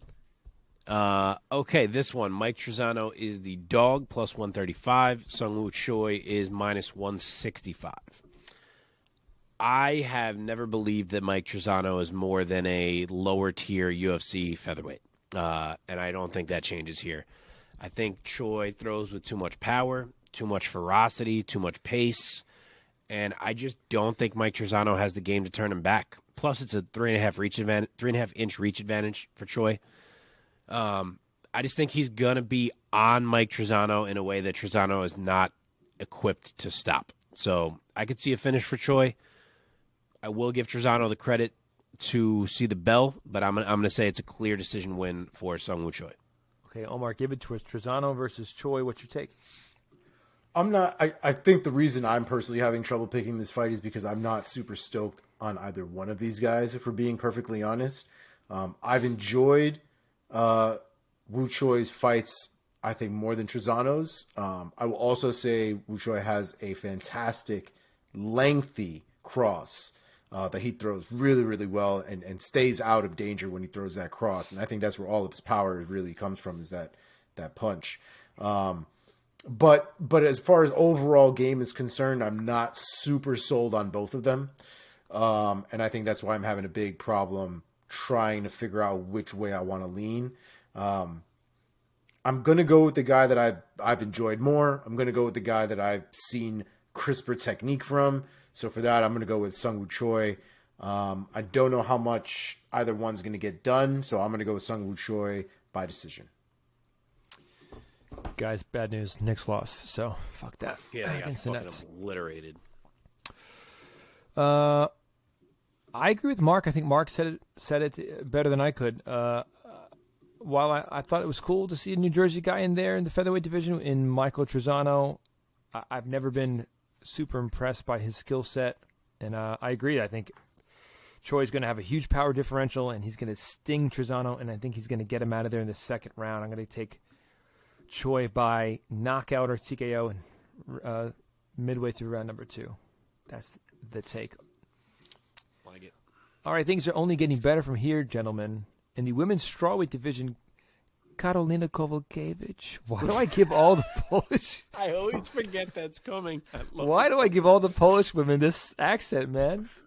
There's something The about little them, Nona man. accent, this like grandma accent. It kills me every time. Grandma, man. I think I'm going sultry, bro. Coming up next on the card, Karolina Kowalkiewicz. No, man. Yeah, I'm with you, Mike. I think it's a sultry voice. I think it's all like raspy and like It's smoky. like if you're trying to seduce a 90-year-old woman, maybe, I guess. I don't know what sultry voice like that an is. internet pop-up to I like. can't help it, bro. Can't help it. Okay. Kowalkiewicz, the talented striker out of Poland, 37 years old, 13-7 as a pro, coming off of a win against Felice Herrig, which snapped a 5-fight losing streak for her. Taking on Silvana Gomez Juarez, the 37-year-old out of Argentina, 11-4 as a professional with 7 knockouts to her name, coming off of a win over Na Liang at UFC 275 to share versus Prohaska back in June of this year, which she got by KO. Omar, give us your take of this interesting fight between Kowalkiewicz and Juarez. This is another fight that's really difficult to pick because I probably wouldn't pick Gomez Juarez in almost any other situation, to be really honest. And Karolina had a great performance in her last fight against Felice Herrig, but Felice Herrig was also kind of on her way out. So it's difficult to know how much to really take away from that fight, considering Karolina's been getting fucking washed by everybody else before that. She was before the Felice Herrig fight, the woman had won since 2018. So there's a lot that goes into that. How many changes she probably had to make in her camp, et cetera, et cetera. I don't know what there is in this fight now against somebody who's not on their way out, right? And again, to be fair, Gomez Juarez isn't somebody who's a world beater. She's not like she's got all these wins under her belt. She's not gotten a crazy run in the UFC. In fact, her last fight was the first time that she won in the UFC. Her first 2 performances in the UFC were losses, and she got kind of worked on the ground. It's a little difficult to know which way to really turn here because I wouldn't pick any one of them on a regular basis against anybody else. And so I've gotten 2 fighters here that I have to pick one when I don't want to pick either one of them. So I guess I'm going to go with Gomez Juarez. I can't really tell you why. I'm going to go with Gomez Juarez by unanimous decision. Okay. Mark? I flipped the coin in my head. Sure. The odds are as tight as Omar's coin flip would indicate. They're both, neither is plus money, I should say. Karolina is minus 115. Oh, wow. And Silvana is minus 105. So nearly pick 'em fight. I see this one as an absolute 2 outcomes fight. It's either Karolina by submission or Silvana by knockout. Silvana looks lost on the ground thus far, and Karolina can get it there. And if she does, I imagine it won't last long. Savannah's only 1-2 in the UFC thus far. As Omar said, she literally put herself into an armbar from Vanessa Demopoulos in a fight where she was winning, which was not a great look. But this is going to start on the feet. And as much as Kowalkiewicz won her last fight, I just don't think I trust her to not get rocked, because for all of Silvana Gomez-Juarez's faults on the mat that she has shown thus far, she has some hands. And Karolina isn't exactly a dominant takedown artist. She may need a couple attempts to get it there. So as much as I think if she does get it there, she could easily win, I just think it might take a couple attempts. And I think in that time, Silvana Gomez-Juarez finds the chin in one of the early exchanges and puts Karolina down. So I will say Gomez-Juarez, round 1, knockout. I also want to add really quick. I don't know. I wonder about where Karolina's mindset is, because before the Felice Herrig fight, I know that she had been considering retirement, especially considering how the Felice Herrig fight went. If she's teetering on that choice, depending on how fights are going to go, I think that's going to play into the mental factor of a lot of these fights going forward.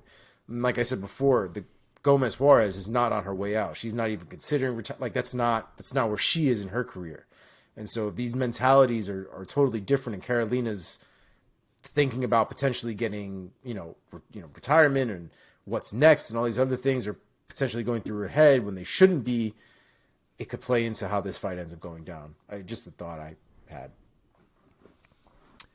We are unanimous, gentlemen. I'm taking Gomez-Juarez. I'm not as bold as Mark. I'm not going to say by knockout. I'm going to be with Omar this time. I'm going to say that she dings Kowalkiewicz up and down this fight all around the octagon. I'm going to say she's going to sail to a clear unanimous decision victory by landing a lot of damage on Kowalkiewicz. But she's going to weather the storm. So there you have it. Okay, moving on. In the lightweight division, Matt the Steamroller Frevola takes on Ottman Azaitar. I'm sorry if I'm butchering that name. Out of Germany.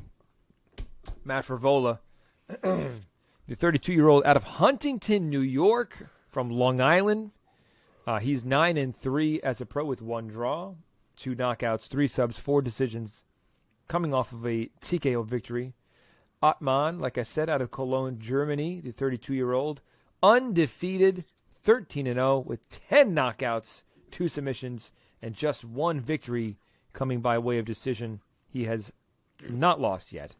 He's undefeated in the UFC, 2-0 under the UFC banner. Mark, let me toss it over to you first this time. Give us your take and your pick over Frevola against Ottman Azaitar.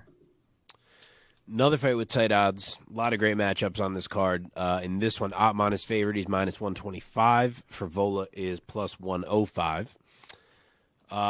This one, for me, comes down to the power of Ottman Azaitar, which is very real. He's 2-0 in the UFC, 2 TKOs, 13-0 overall, 10 across those fights. The man has big power. It's been ages since he fought. We know Frevola can wrestle, and he could certainly have a night where he manages to grind Azaitar out and out-grapple him to a victory. But Azaitar can wrestle some as well, and I just think he's going to be too strong to be controlled for too long. And additionally, Frevola often ends up in fights that kind of devolve into slugfests. He's very willing to kind of throw the game plan out the window at times and exchange, and I just think that comes back to bite him in this one, because it's the wrong guy to do that with. I think it's a tough matchup for Frevola. I will say Ottman Azaitar by round 2 knockout. Omar, your turn. I'd have to agree. I think Ottman's hips are actually a lot better than people give him credit for. I think he's probably going to be very difficult to keep down if he does get taken down. I think if he defends enough of those takedowns, it's going to wear on Matt Frevola more than it's going to wear on Azaitar. And I do think that the power from Azaitar is going to play a big difference in how that fight ends up playing out. So I'm also going to go with Azaitar here, second round KO. I think it's a nice stepping stone for Azaitar taking on a UFC vet in Matt Frevola. But I think that this guy, the hype is real on him. 13-0, 10 knockouts. I can't see too deep down his record right now, but I know the last 5 fights have come by way of knockout for him. Both of his UFC fights so far, over his first opponent as well as his last opponent in combo, were the knockouts. I think he's going to keep rolling right over the steamroller. Nice. I think he's going to get Matt Frevola out of there. Another knockout or TKO. I'm going to say round 1 this time. He got knocked out in the first round by Terrence McKinney. I'm going to say he gets him out of there once again. Bear in mind, the last 3 fights for Azaitar have been round 1 knockouts. So the guy brings a ton of firepower at lightweight. So very excited for this fight.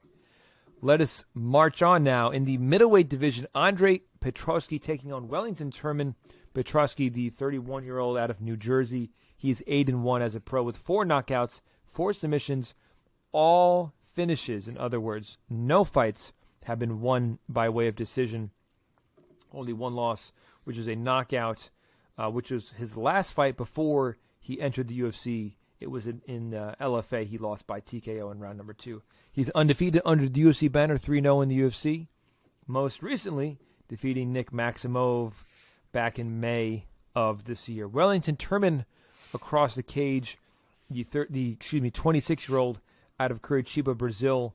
He is 18-5 as a pro with 4 knockouts, 8 submissions, and 6 decisions, bringing in back-to-back wins into this Saturday night. Okay, Omar, let me toss it over to you first this time. Give us your take and your pick for Petroski versus Turman. A pretty interesting fight here stylistically. I'm actually a little torn as to how I think this fight's going to go because Petroski has some really good wrestling. We've seen him in his last fight with Nick Maximov. He showed some real dominance, although, yeah, I mean, I'm glad he did, frankly. But it's definitely the best performance I've seen from Petroski, but I've never really been a Petroski guy, personally.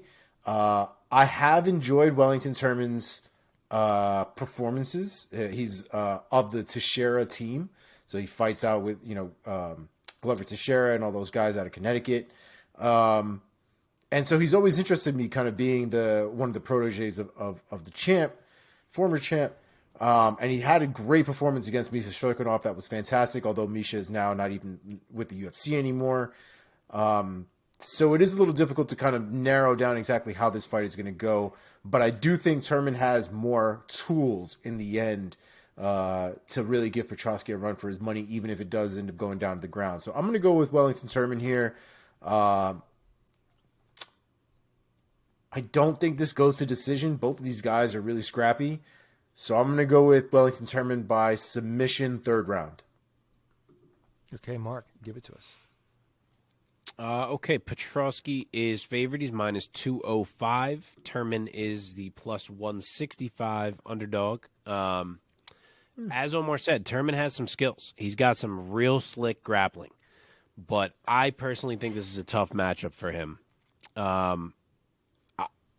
Petroski's the stronger man. He's the better pure wrestler. He may not be the better striker necessarily, but neither of them is great in that department, and Petroski will at least have the power on his side there. So I just think there's more in his corner. I think he can control this fight for the most part. I think he's good enough to stay safe when it hits the mat. I know we've seen before occasionally some issues with Petroski's cardio. He does seem to be past it. I could see it rear its head and him get caught in some type of scramble if he's a little lazy and tired in round 3, because Turman won't let you, he won't let you be lazy in there without him catching you.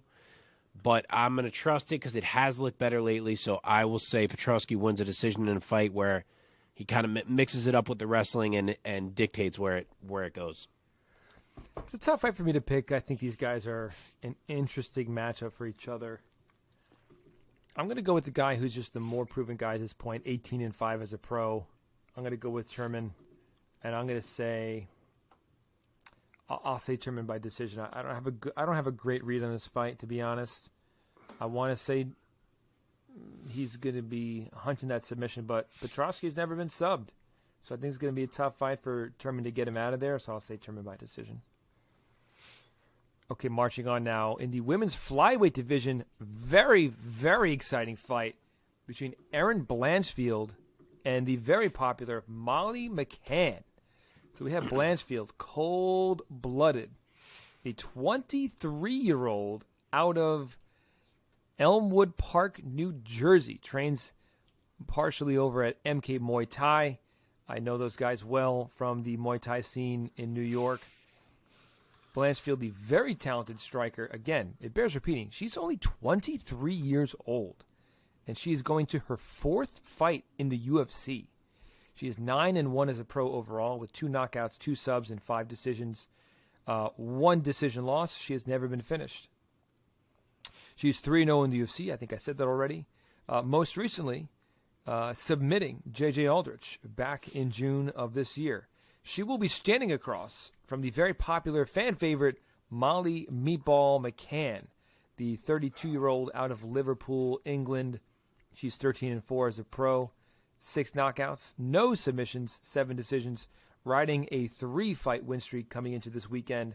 Most recently, getting a TKO victory over Hannah Goldie. By the way, speaking of winning streaks, as a professional, Erin Blanchfield is riding a 6-fight win streak coming into this Saturday night. Omar, let me toss it over to you. Give us your take and your pick of McCann versus Blanchfield. So I think Molly has, one would expect, the edge in the striking here, but Blanchfield is pretty decently well-rounded here. And she's definitely a scrapper. We've seen her dominate Miranda Maverick. We've seen her in her last fight with J.J. Aldrich where she had that guillotine choke. Molly's on a nice little tear, though, and it's hard to think that this is the one that's going to derail her. She's got a lot of momentum now with those two finishes via spinning elbow. The Hannah Goldie one was like elbow plus more ass whooping afterwards. But Molly has been very electric, very exciting to watch, a very magnetic person to want to watch. But Blanchfield is no joke. And Blanchfield, I think at this point, is probably going to be one of the tougher tests of her career in recent memory. And I don't think this will be one of these spinning back fist or spinning elbow finishes that is just going to be super easy to get. I actually think this one's going to go all the way to decision if Blanchfield doesn't find some sort of opening before then. I think I'm going to go with Blanchfield here by decision. I'm having that feeling here. I'm interested to see what Mark has to say. Okay, yeah, Mark. All right, so the odds are quite wide. Erin Blanchfield, minus 420. Wow. Molly McCann, plus 320. I was never necessarily a Molly McCann believer. Now, as I am finally becoming one, she runs up against Erin Blanchfield. And I just don't see how I can pick Molly McCann.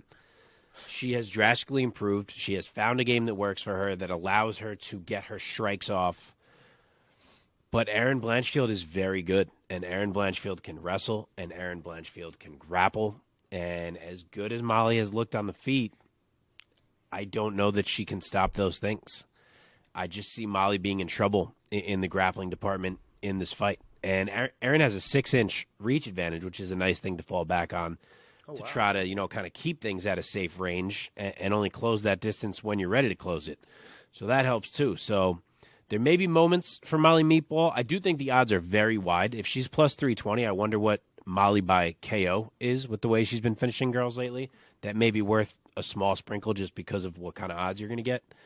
But I personally think the run ends here and that she gets ground out a bit. And people are a little bit like, oh, I wish I got to see a little more Molly striking, but she's just getting controlled all over the place. So I will say Erin Blanchfield, UD. I think that there's probably a power differential in favor of Molly McCann. I mean, she is, hence her nickname. She's, I think, the more compact. I mean, they're listed at the same height, but she just seems like a more dense, women's flyweight. That being said, I think that the evidence is clear that Erin Blanchfield is going to be a more talented, more technical striker in there. And like you said, she's more well-rounded. She's also very good on the ground. And I see Erin Blanchfield not getting caught with any spinning shit.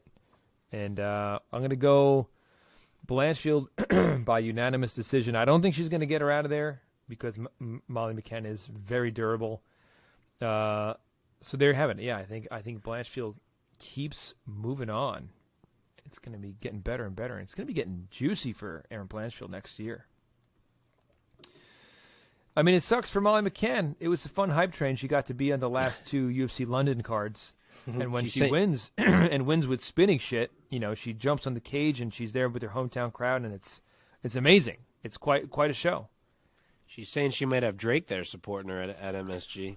Wow. Yo, I was just saying to myself, man, I wonder if Drake's about to bet on this fucking girl because he about to lose a ton of money on this girl. Sorry. Yeah. Sorry, Drake. I'll tell you what, I just looked it up. She's 12-1 odds, plus 1,200 to win by knockout. I would sprinkle that just in case. I might bet both ways. Erin to win straight and a little sprinkle on Molly by knockout. All right, boys. It is getting better and better here. UFC 281 in the light heavyweight division. The return of Dominic the Devastator Reyes taking on Ryan Superman Spann. So we have Dominic Reyes making his return since his devastating knockout loss against Jiri Prochazka back in May of 2021. Reyes, the 32-year-old from California. He is 12-3 as a pro with 7 knockouts, 2 subs, and 3 decisions. He will be coming into this weekend looking to get back in the win column. The former title challenger has now lost 3 in a row. I mean, those 3 were against John Jones, Jan Blachowicz, and Jiri Prochazka. So he has faced some pretty stiff competition. He will be standing across from Ryan Superman Spann, the 31-year-old out of Texas, 20-7 as a professional with 5 knockouts, 12 submissions, 3 decisions, coming off of a win over Ion Cutelaba. Mark, give us your take and your pick of Spann versus Reyes. All right, Reyes is favored here despite the long layoff. He's minus 215. Ryan Spann is plus 175. This is one of those fights we get every now and then on here where it's like, well, I don't know. One guy's been out so long that I don't even know how to evaluate it. And honestly, it's only been a year and a half, but God, it feels way longer for Dominic Reyes. I feel like we haven't seen him in ages. Yeah. And he's stepping back in against a guy who is a finisher. If nothing else, he can end things on the feet. He can end things on the mat. It's a dangerous first fight back to be taking. But on the other side of the coin for Ryan Spann, he can be hurt. He can be put down. We've seen it before, and Reyes is certainly capable of that. So, I don't know. I could really see this going either way. I could see the rust playing a factor and Dom just getting blitzed early with something. And Spann does have a 4.5-inch reach advantage, which is a little surprising to me. And a little bit yikes, which makes me want to think, wow, maybe he does catch Dom early if Dom's a little off. But I do think if Dom can survive the first 3 or so minutes, that the fight will start to swing his way. Because I do think he's better. He's shown it in the past. And unless he's just not the same guy because of 2 knockouts, then there's no reason he shouldn't show it here. He's shown us great takedown defense. He's shown he can hang in high-paced fights. Both things Spann may be looking to do. He's shown the ability to snipe guys, and Spann is vulnerable to being caught. I mean, the man arguably beat John Jones in a lot of people's minds. So until I am given more reason than I have been given to not trust Dominic Reyes, I feel like I got to go with him here. I will say Dom Reyes. I actually didn't think about how I want to say it. Now I'm debating. I will say Dom Reyes by UD. Omar. I like Ryan Spann, but I've always had problems with Ryan Spann. Like, even the last fight that he had with Ian Cutelaba, that submission win, there were moments before that happened where he was getting worked. He got taken down like 2 or 3 times before he actually ended up getting that submission. He just his fights are never clean, regardless of which way it goes. And Dominic Reyes, I just think, is one of those guys where you can't really play that game. If you give Dominic Reyes the opportunity to hurt you, he's going to take it. I think where the issue really lies is the recent losses of Dominic Reyes, I think, have exposed, one, that he can be hurt. It makes people question his chin. It makes people question his ability to still fight effectively, defend himself effectively. It brings up a lot of different questions, which is interesting considering Ryan Spann has also lost a handful of times as well. TKOs, submissions, and the like. But I don't feel like I have the same questions in that regard as I do with Dominic Reyes and his continuing career. I'm going to go with Ryan Spann here just because I like Ryan Spann. I like Dominic Reyes too, but his recent performances, regardless of the fact that he's gotten 3 losses against great fighters, have just not really been impressive to me. The John Jones fight, we can talk about how close that fight was, but the John Jones that fought that night would have gotten his ass beat against the John Jones from like 5 years prior. So I don't know. I mean, it's something to take away from it, I guess, that he was able to do that against John Jones in general, but I don't know. I'm still just not super sold on it. So I'm going to go with Ryan Spann. I think he can catch Dominic Reyes, and I think it happens early. I'm going to go with Ryan Spann by KO round 1. Ooh. I do feel like the knockout that Dominic Reyes suffered at the hands of Yuri Prohaska is the kind of knockout where I'm not going to pick him until after he convinces me that he's okay.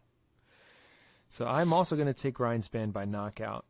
I'll say knockout also in round 1 with Omar. Wow. I mean, these are big boys, wow. man. These are big light heavyweights. And I think towards the end of round 1, I think Reyes is going to get clipped. I see him getting clipped, and Spann swarming and finishing him at the end of round 1. And it sucks because I liked Dom Reyes when he came up and he kind of hit the scene and he challenged for the belt. I was really excited for that fight against John Jones, and I mean, on the rewatch, there's an argument for John Jones in that decision, but I remember watching that fight and feeling like he won that fight and very excited for him. So we'll see, man. I never liked Dominic Reyes, really, and I'm the one picking him here. It's funny. Okay, let's move on. Let's keep on going because there are many, many more great fights for this card, UFC 281. All right, fun one in the lightweight division. Brad Riddell taking on Renato Moicano. Riddell, the 31-year-old out of New Zealand. He's 10-3 as a pro. Looking to get back in the win column with back-to-back losses, most recently over against Jalen Turner. Before that, against Rafael Fiziev. Moicano, fighting out of Brazil, obviously, 33 years old. He's 16-5 as a pro with 1 draw. Also looking to get back into the win column after dropping one against RDA. So, Omar, let me toss it over to you. Give us your take and your pick for Moicano against Riddell. I'm a big Brad Riddell fan, man.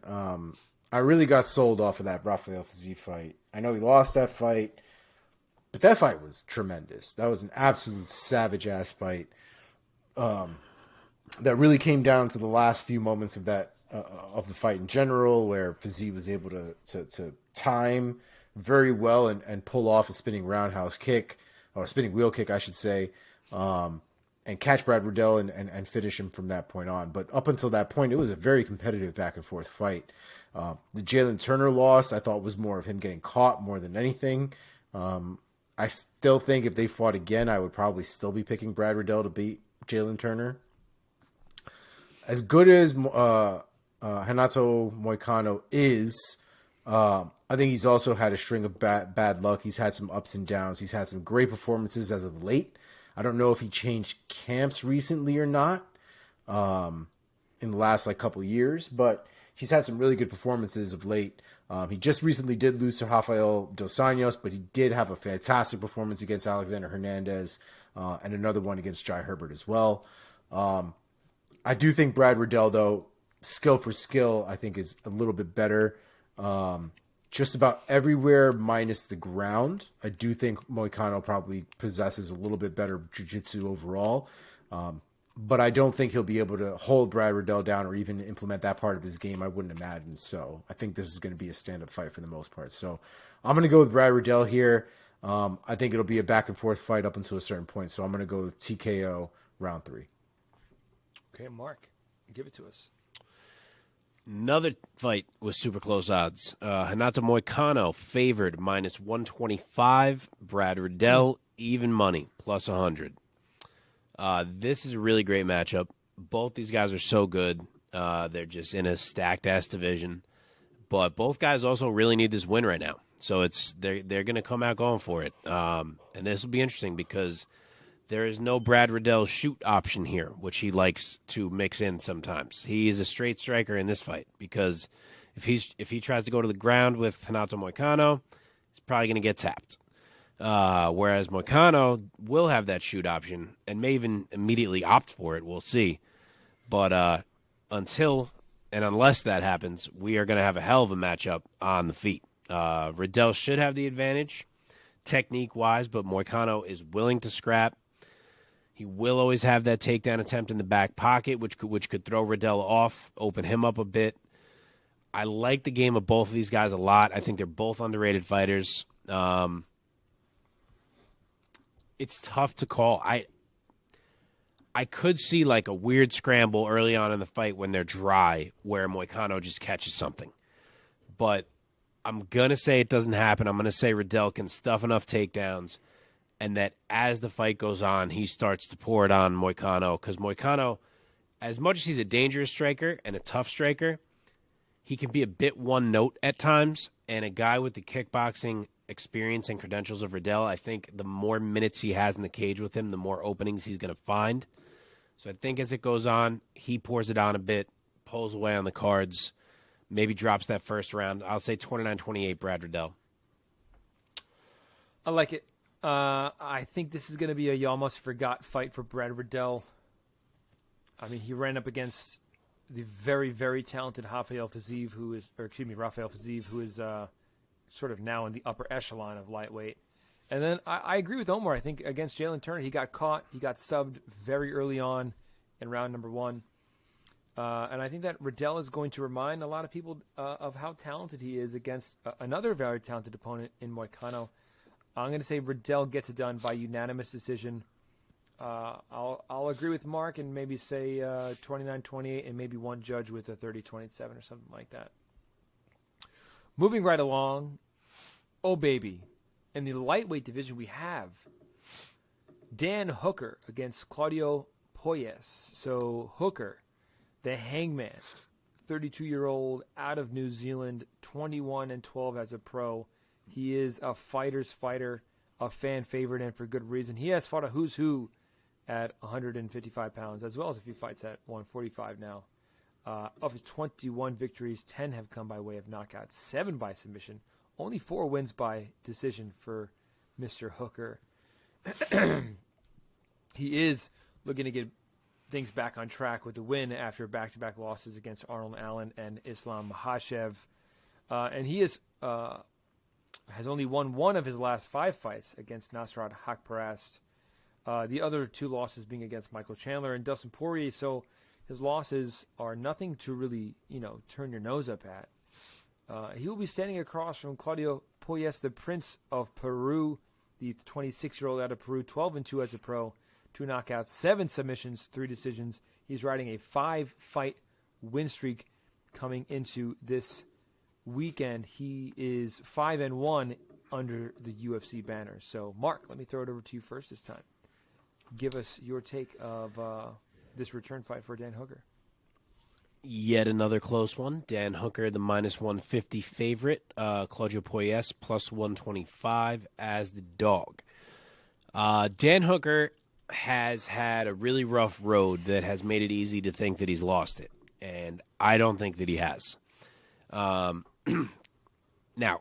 Claudio Puelles does have some filthy jits, absolutely scary jits. But Dan Hooker's not an easy man to take down when you're not Islam Makhachev.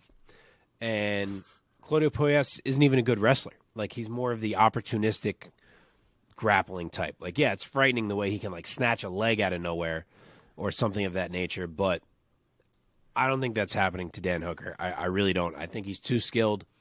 I think he's going to hurt Claudio Puelles. I think he can bring it to him, put it on him, take him out. I think we see a smart Dan Hooker here.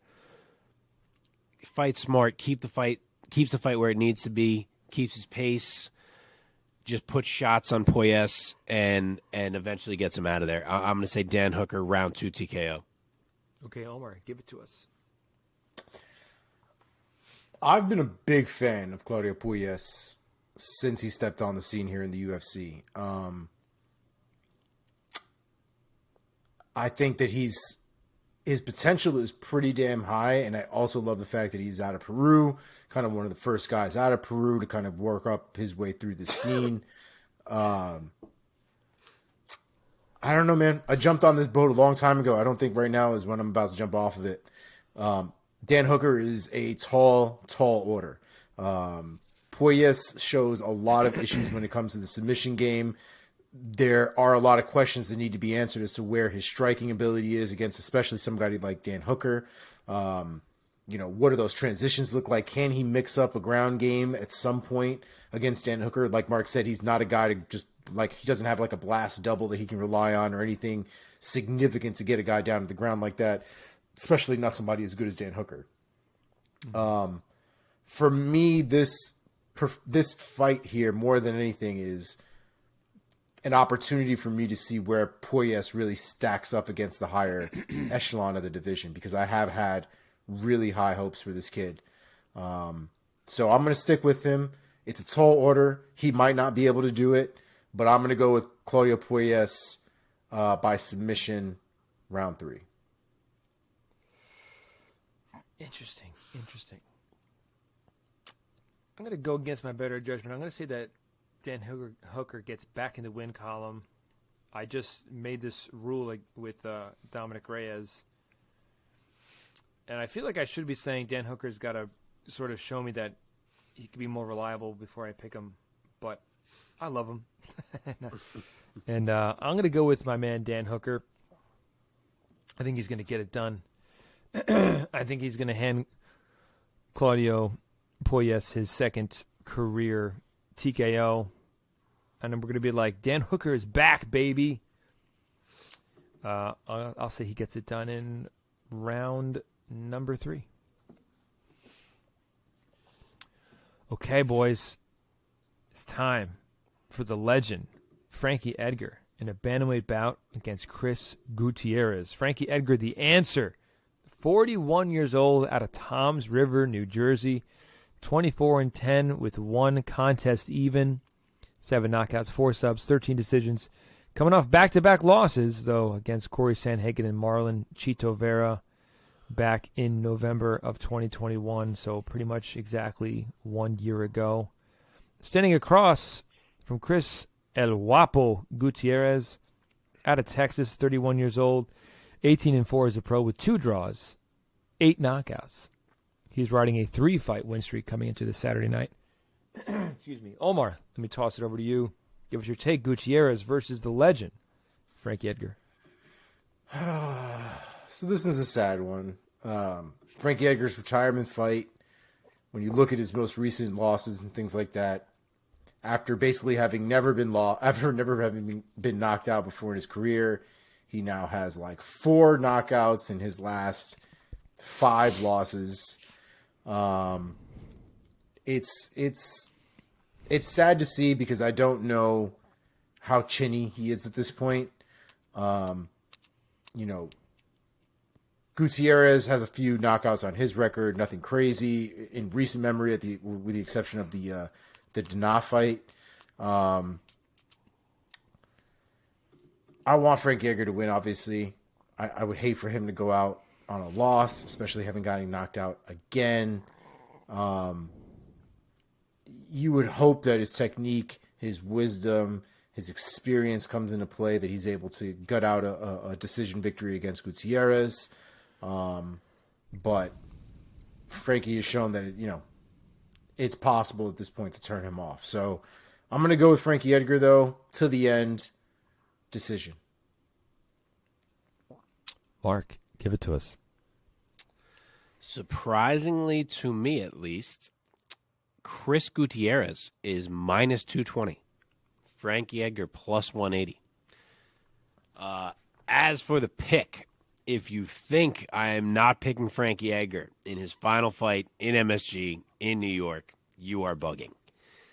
I'm going with Frankie Edgar. I do think it's a good matchup for him.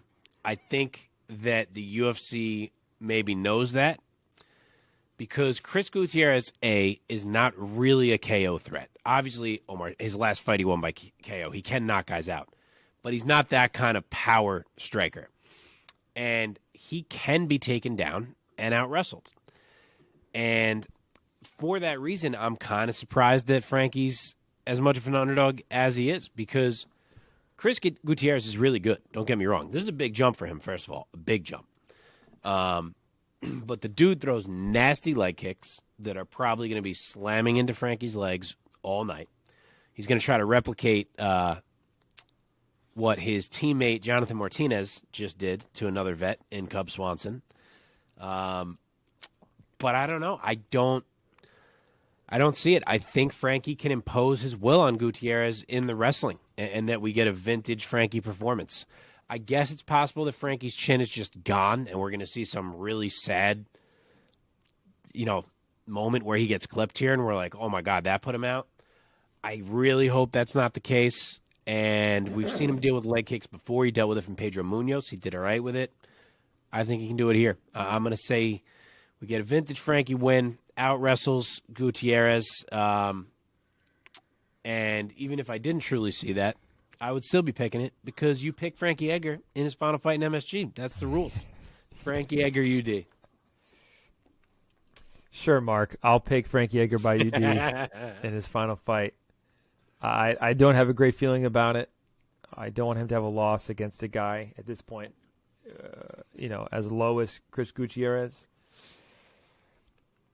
I don't have a great feeling about it. I mean, he's only won one fight of his last 5. He's only won 2 fights of his last 7. He's still, in the midst of that, has wins over Pedro Munoz and Cub Swanson and Yair Rodriguez. But he also has some bad losses, man. And he's also 41 years old. And as we've alluded to earlier on this episode, while late 30s and creeping up into your 40s is just fine at the heavier weight classes, at the lower weight classes like bantamweight, man, that is ancient. Yeah. This is a weight class for young, speedy, strong guys. And I'm worried for Frankie that he's going to really go down, or rather go out, on a sour note, on a low note. But I'll go with Frankie. I'm going to say that in front of the hometown crowd at MSG, he's going to really go out on his shield, and he would have to be knocked out in order to, get him out of there. So, all right, let's move on. I want people to know this is one of those moments where we're all super biased because we love Frankie. If this was fucking Frankie Edgar in his last fight in MSG against Islam Makhachev, we would all be explaining to you assholes that Islam Makhachev is an animal and he probably will beat the shit out of Frankie. And yet we would all still be taking Frankie Edgar to win. I want you to understand this is how this podcast works. I don't think I'm that crazy, but I'm that crazy. Right. Just want to let you know. We're not journalists, folks. We're not held to a standard of objectivity. Okay. 0. Anyway, we're not going to go back into that rabbit hole. Okay. Man, oh man, this has got fight of the night written all over it in the lightweight division. Oh, God. What a matchup. What a matchup. I'm going to take a sip of bourbon for this one. Yes. With a little recency bias, this has fight of the year written all over it. You kidding me? Okay, boys. Dustin Poirier taking on Michael Chandler.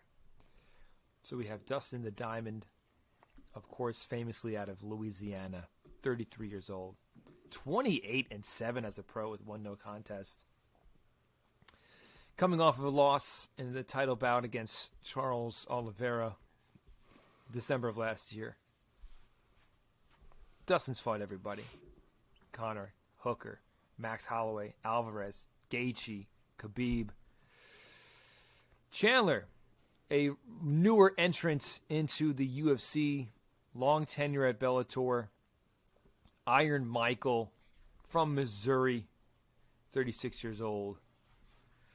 23-7 as a pro, so very similar records. 11 knockouts to his name, 7 subs. Only 5 fights went to a decision that were in favor of Michael Chandler. Poirier, similar, 14 knockouts, 7 subs, 7 decisions. Chandler coming off of that incredible front kick KO over Tony Ferguson. Omar, let me toss it over to you. What's your take, man? This is a tough fight to pick for me. It's a very tough fight. It's a very tough fight to pick. It also might be one of the most exciting fights that we're going to get to see maybe ever. It's got to be up there. At least it has the makings to be. At least I'm right. At least on paper. Yeah. I mean, Dustin Poirier is a savage. His boxing is, I don't know, insert amazing or adjective here.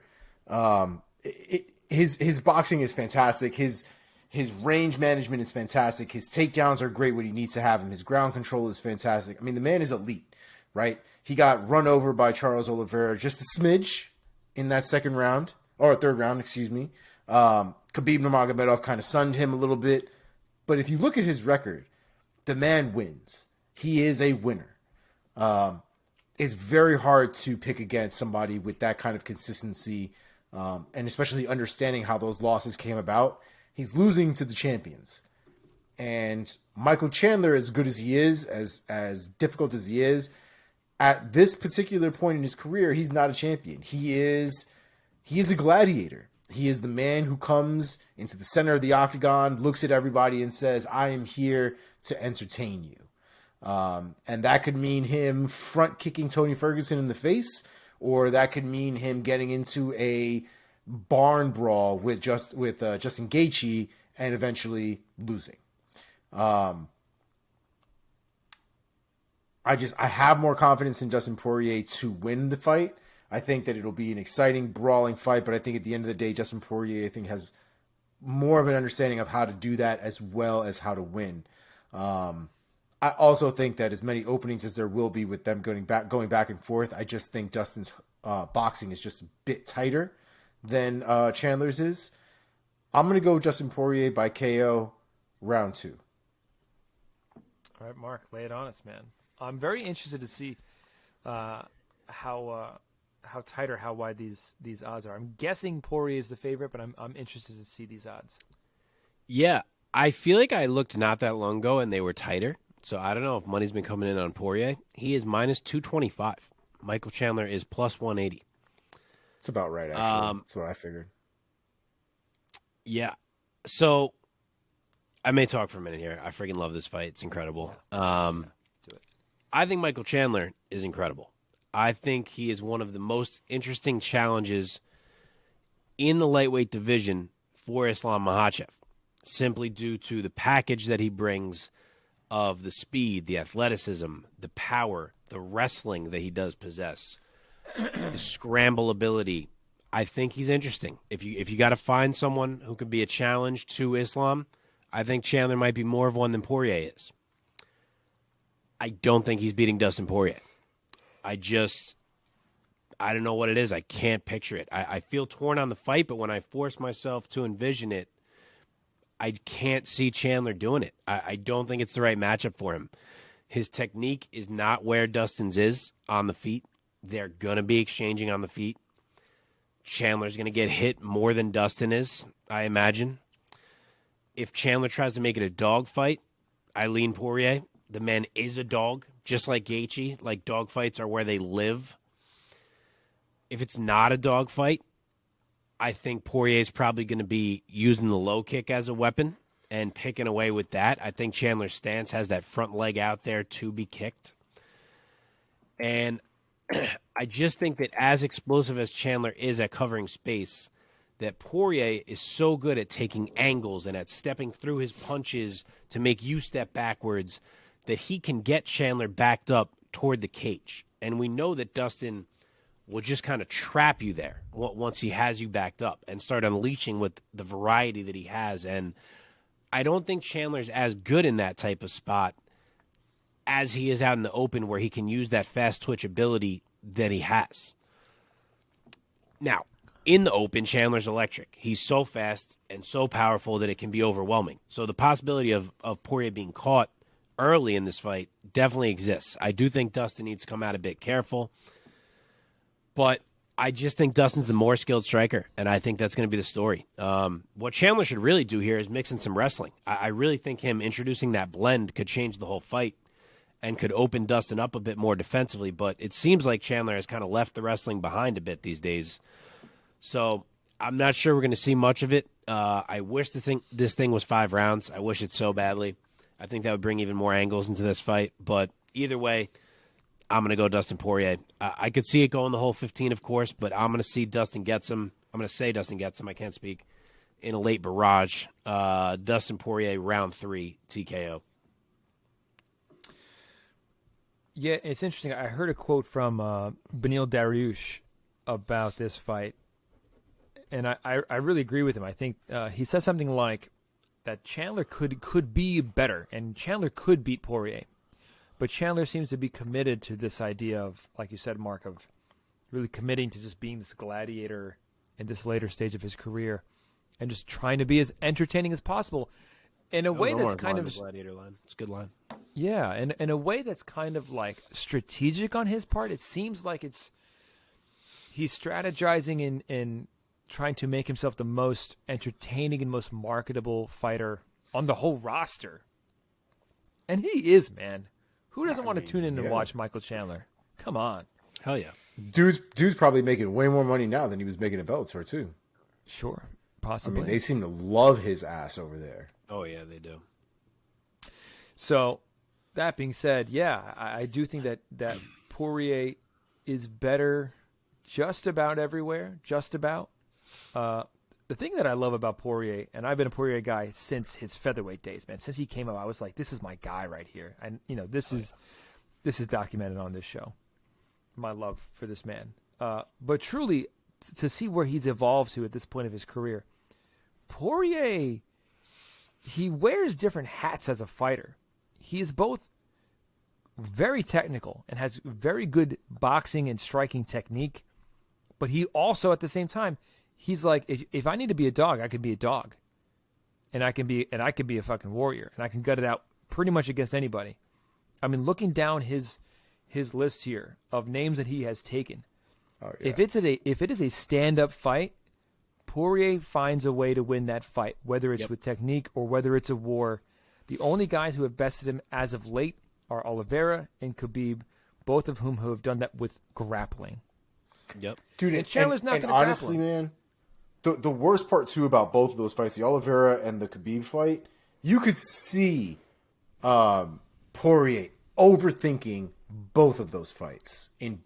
Both, he's in the cage, so thinking about the takedowns and the ground game, tough puzzle to solve, what he has to do to stop it or to avoid certain things.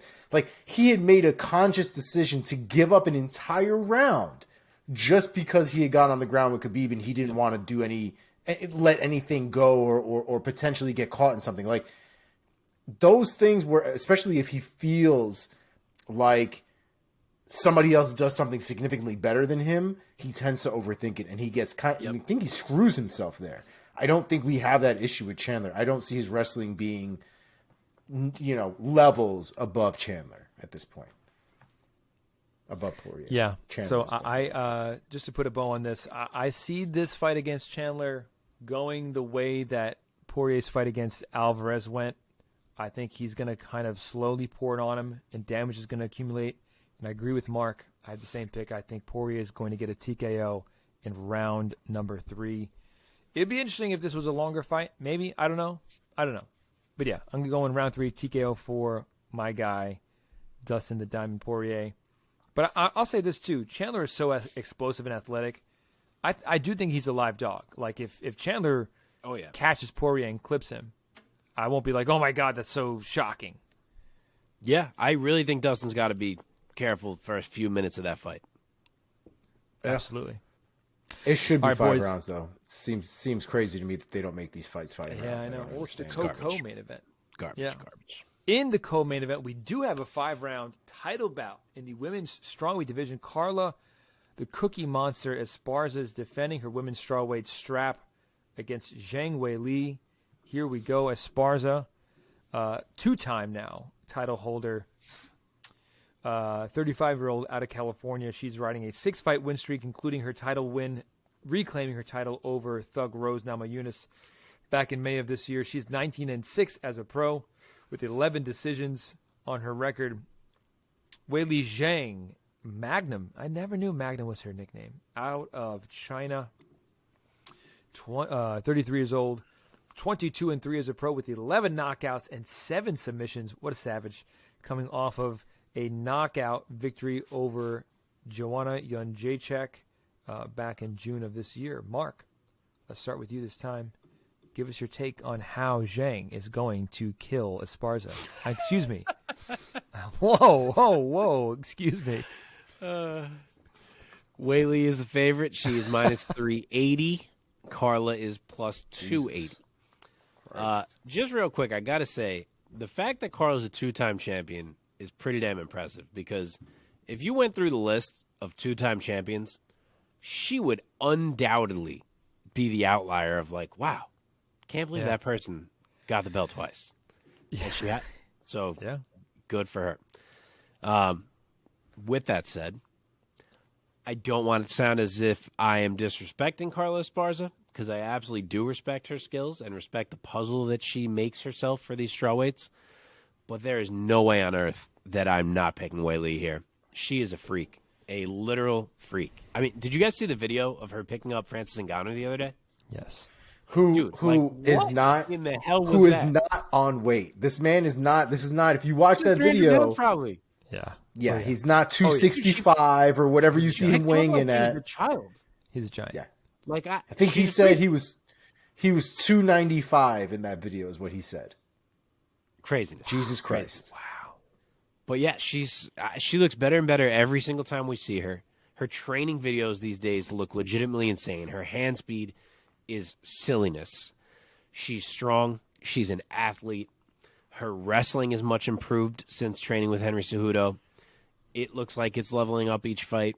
And as good as Carla Esparza is and as smart as her game plans can be, I just think this is too big of an ask. I don't think she can do this. I think Weili takes her belt back within the first 10 minutes of this fight.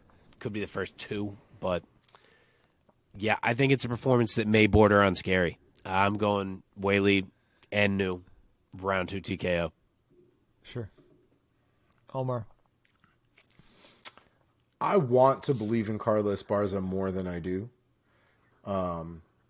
Another person that seems like super nice. Like I watch her on all these embeddeds. I watch all these videos of her and shit, and she seems like such a cool, laid back person, very enjoyable. Yeah, of course. And very unassuming, right? Like when you look at her, if you saw her from across the room, you wouldn't be like totally UFC champion right there. Very unassuming woman.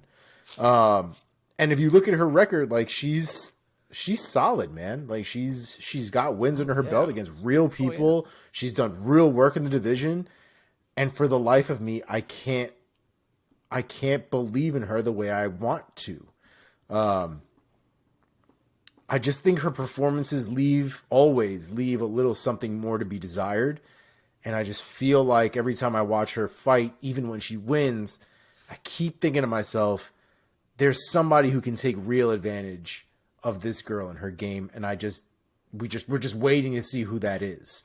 And I think Weili might be that person. Weili is, like Mark said, kind of a freak of nature, man. That woman, and she's been physically strong in the past. This is not like a new attribute for Weili Zhang. She is strong as shit, but she's even stronger now, apparently. And if you add that in with the training she's been doing with Henry Cejudo, taking those losses on the chin properly, knowing that she's got holes that she needs to plug up and level up. I frankly, her last performance against Joanna Jędrzejczyk was fantastic. I don't take away too much from it just because Joanna was kind of 1 foot out the door as it was. But at the same time, man, Weili looked good. And I don't think she's going to look worse in this fight. If anything, I think she's going to look better. I think Esparza's got a real test on her hands. The one thing I will say about Esparza is people have been talking shit about her for years. They have been counting her out for years. They have been saying for years how she's going to lose the belt for Invicta. She's going to lose the belt in the UFC. I've been saying it for years. And the girl generally shuts people up. I think the only time that she really got kind of outclassed was back in the day against Joanna Jędrzejczyk when they first fought. And we were just like, who the fuck? Like, what is going on here? And I think after that, maybe Tatiana Suarez also sunned her a little bit, if I remember right. Yeah. Such a shame, that girl. She's unbelievable. Tatiana Suarez is also like 3 feet taller than Carlos. But like Tatiana Suarez is gigantic for the division. That's a different story for a different time. But all of that being said, Carla Esparza has had the deck against her entire career and has seemingly pulled through. So if she pulls through with this one, I wouldn't necessarily be surprised. But everything in me tells me Weili Zhang is about to put the beatdown of the beatdowns on Carla Esparza. So I'm going to go with that. I'm going to go with TKO round 4. Well, biggest surprise of the evening. We are unanimous on this one. I mean, dude, you're right, Omar. Like, Esparza deserves some props, man. I mean, I've never been super high on her skill set. I think a lot of people have never been super high on her skill set. She's a wrestling base. She's never had super impressive striking. But she rattles off wins, man. She's on a 6-fight win streak over, let's see, Virna Jandiroba, Alexa Grasso, Michelle Waterson, Marina Rodriguez, Zhao Nanyan, and Rose Namajunas. Like, those are all legit names. A 6-fight win streak, man. Now, it should be noted, 3 of those are split decisions, and another one of those is a majority decision. So, not one of them is only one of them is a TKO finish over Zhao Nanyan. So a lot of those, more than half of those, were controversial decisions. And that last fight, if you remember that Rose fight, that I think has officially gone down as the worst fight in UFC history. And we've had some bad ones. Derek Lewis and Ngannou, or Derek Lewis Gane, and we've had some other ones. No, Derek this Lewis one, and Ngannou, you were right. So, yeah. Was it in Ngannou? It wasn't Gane? Oh, okay. But yeah, this one, that Rose Namajunas, Carla Esparza one, I think absolutely takes the cake as one of the worst fucking things I've ever seen in my life. Yeah, it does. Yeah, man. Yeah. So I think that Zhang is just on another level. And we're going to see a Zhang finish. And I'll say round 3. Mid-fight. She gets it done. I'm not even an anti-Esparza person. Like, I actually picked her in a lot of those fights in that run. I think she gets underrated because she matches up well with a lot of people who can't stop her. I can't see it here. I'll be stunned. Totally. Yeah, agreed. All right, boys, it is getting later and later, and we have arrived to the main event of the evening. UFC 281, middleweight title bout between Israel Adesanya and Alex Pereira. So first, a little toast to this one. This is an exciting fight, man. I made sure to save some of this Bardstown bourbon. I wanted to drink it so fast. Oh, my God. This is a good one worth waiting for. So we have Israel, the last style better, Adesanya, putting his middleweight strap on the line. A 33-year-old out of Nigeria. Was 23-1 as a pro with 15 knockouts, 8 decisions. Riding a 3-fight win streak coming into this weekend. The only loss of his career was when he moved up to challenge for the light heavyweight title against Jan Blachowicz. and lost in a decision. So he has never been finished in MMA, which has importance with this matchup, of course. So he's undefeated at middleweight, and he's facing off against the only guy who has knocked him out in his fighting career, Alex Pereira, who knocked him out in kickboxing only in 2017. Pereira, the 35-year-old fighting out of Brazil. He is 6-1 as a professional MMA fighter with 5 knockouts and 1 decision. He is riding a 6-fight win streak. That's right. His only loss is his first pro MMA bout. He has gone undefeated since then. Most recently knocking out Sean Strickland back in July of this year. Here we go. Did I mention 5 of his 6 victories have come by way of knockout? Mark, let me throw it over to you. Give us your take, man. Let's talk about this super high-profile title bout between Adesanya and his nemesis, Pereira. All right. This is another one that seems to have moved a bit of late, betting lines-wise. Seems like some money has come in on Izzy because I saw this closer earlier in the week. Now he is minus 210. Alex Pereira is plus 170. Yeah. Here we go. The build to this has been awesome. I'm loving the interviews. I haven't watched Countdown or Embedded yet, unfortunately. I wish I had. But there's some electricity between these guys. You can feel it. And this is certainly going to be a straight kickboxing match. Obviously, the technique is crazy high on both sides. But if we're comparing and contrasting, I guess it's going to be Izzy, who's a bit more of the smooth kickboxer, whereas Pereira is the man with the power. They both have power, of course, but Pereira's is just very silly. Even his jab is enormous. And he operates as the power striker. They play different kickboxing games. Izzy is there to touch and to flow, and Pereira is much more there to set up the kill shot. And his strikes come with a lot more of his body behind the strikes. They're definitely a different style. And Pereira may not be scared to exchange with Izzy here based on their history. And if that's the case, he may very well find openings because it's been a long time since Izzy fought someone who was completely willing to exchange with him. And, that changes the effectiveness of the game that he's used to being able to play, if that's going to be the case. And not to mention the reach is going to be a factor here too, because for once, Izzy's not going to have that in his corner. The two are the exact same height, exact same reach.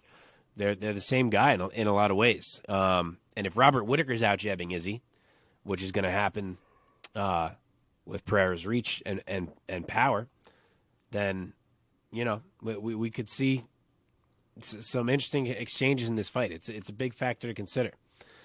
And Izzy's had a lot of performances in recent times. So there's really every reason to pick Alex Pereira here if you want to. But I'm building it up that way first because I'm going to choose to believe in Izzy. I'm going to choose to think that he has turned up enough for this fight to put on the best performance of his life. Just the interviews I've seen, the little moments I've seen, he seems very dialed in, very confident. I really think we're going to see a career maker performance. I know that's bold with what he's been giving us lately, a lot of letdown type performances. I think he's up for this. I think he's more motivated than ever to put on a masterclass in this fight. And I think having fought Pereira twice already, he kind of has a mind where he thinks he can go in there and not get hurt because he thinks he knows what Pereira is bringing enough. I think he's going to play his typical movement-based sniper game, and I think he's going to pick away, land a big one here and there, not get hit as often or at least as cleanly as Pereira thinks he will, and get Pereira kind of frustrated in there. And if it does go that way, I'm very curious to see what Pereira is looking like if he is frustrated by round 4 and round 5, see what his cardio is looking like as he has to deal with that. We haven't seen that from him. And we could even see Izzy mix in a takedown or two in a round that needs to be stolen on the cards, or if he needs to get himself out of a situation if he got backed up. Like, he's capable of that. So, and maybe Pereira's capable of defending it. He does train with Glover regularly, obviously, so we don't know how quickly he's leveled up. But it wouldn't shock me to see Izzy mix in one or two. So I think overall we see Izzy maybe take a big shot or two, but we know his chin and his heart, and I think he can eat him, and I think he can keep it moving. And I'm going to say he puts it on Pereira more or less. I'm going to say it's 49-46 Izzy in a huge win. Wow.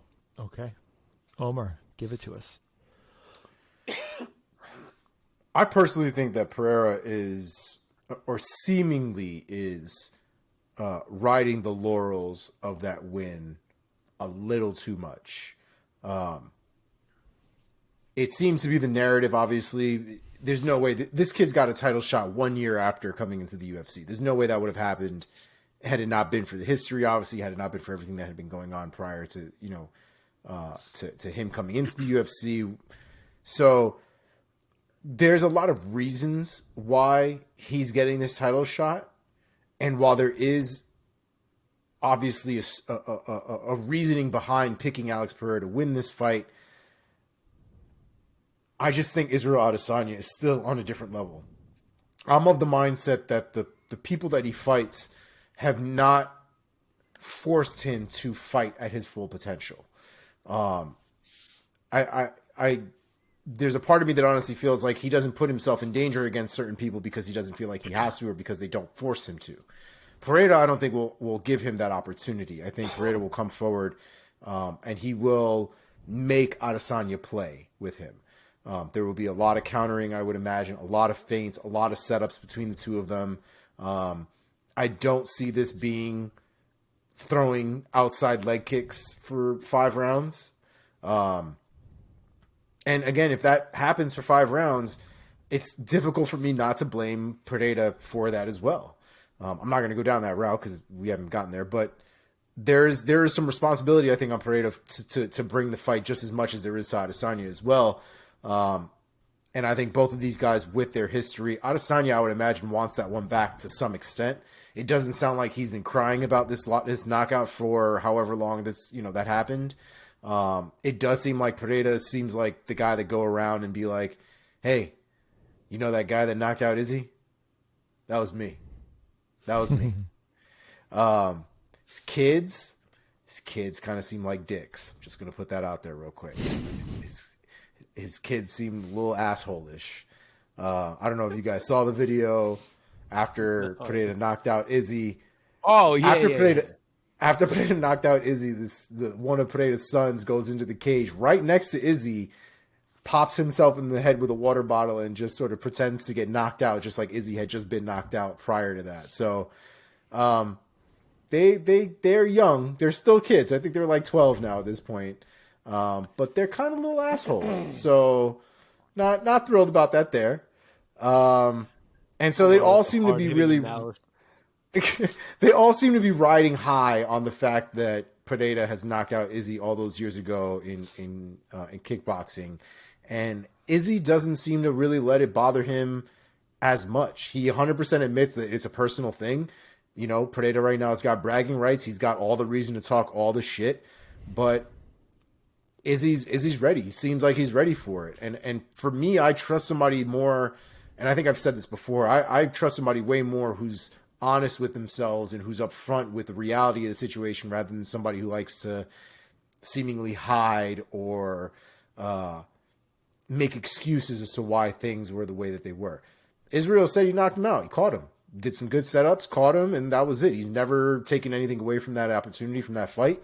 And I think this is the opportunity for him to just show how much better he's gotten over the years and that he's leaps and bounds above Pereira. I think Pereira is very good. I think he could definitely stay in the top 5 for a long time. I just don't think he's beating Izzy.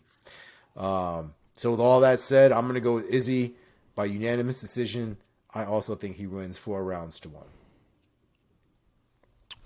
Wow. Man, oh man. Yeah, it's been interesting to see how dialed in Adesanya has been this week. I feel like the last time we saw him this dialed in was against Costa, because it seemed kind of personal between him and Costa for some reason. Well, Costa was talking wild shit too. Yeah. Remember when Costa brought that black belt with him to that stare down and tried to hand it to Adesanya, and Adesanya whipped it at him, and I was like, oh shit, he's pissed. Yeah. This energy reminds me of that. But, man, I feel like if it's just going to be a stand-up fight, what's going to be different? I mean, these two guys have fought twice. Pereira has won both of them. And the last one, he knocked him out cold. So, that being said, I don't think it's that different in MMA. I want to take Adesanya, though. My God. I really do. Because I love him. I think he's a star. And I love him for the sport. I'll just be different. I'm going to say Pereira is going to... I'll say Pereira is going to win this fight by TKO. Wow, I hate that I'm saying this. You seem very conflicted right now. I figured someone was taking Pereira here. Yeah, I guess someone's got to, right? The funny thing is that Adesanya started fighting pro MMA alongside his kickboxing career. He started in MMA back in 2012, which is why he has 24 fights, whereas Pereira only started back in 2015, and it's only 7 fights. Much more of a trickle for him. But fuck it, I'll be different, and I'll go against my heart here, and I'll take Pereira by TKO. I'll say round 3. Oh, that's Yikes. tough. I hope that doesn't I hate happen. everything about that, Mike. Well, we did it. Would you guys like a little bit of trivia? What the hell? It's already What the hell? middle of the morning. I was going to say, it's already fucking late as hell. Might as well. All right, Adesanya. Here we go. Adesanya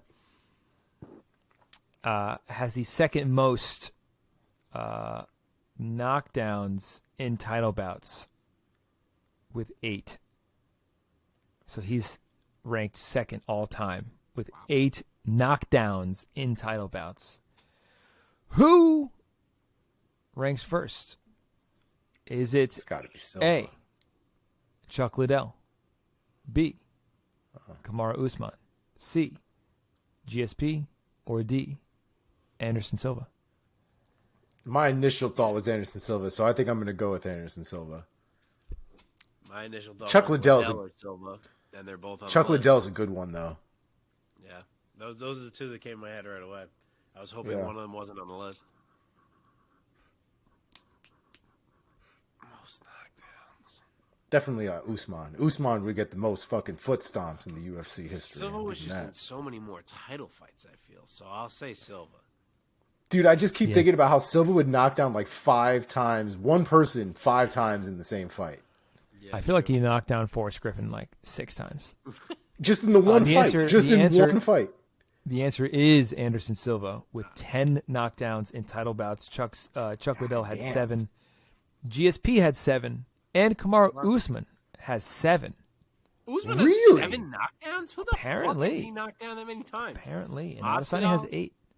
Burns, Colby once or twice? Oh, Colby, he did knock down a few times. So maybe 2 there? That's 4. Did he knock down Woodley? Who am I forgetting that Usman knocked down?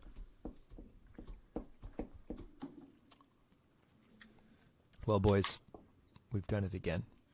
He had knocked down Jorge in the first fight. This was a long show, so I We've been going so long, my advise headphones died. that we all go to Yeah, bed. that's it. That's all the title fights. I guess he must have knocked down Woodley and maybe Colby a few times. I don't fucking know now. All right. Interesting. That's crazy. This is an Eastern time zone card, so this is probably going to be a pretty late night for all of us on Saturday, just like it is right now. Yep. So, man, folks, enjoyed this stacked pay-per-view card, UFC 281, Adesanya versus Pereira. It's been fun, guys. I love talking about these big cards. Oh, yeah. It doesn't feel like it's so late at night because I was into it. Same, man. Good times. Any parting shots, words of wisdom? Drop us a comment. Let us know who you're taking in this main event between Adesanya and Pereira and how. We want to know. Otherwise, we'll see you folks next week. Boom. Get out of here. Peace. Peace.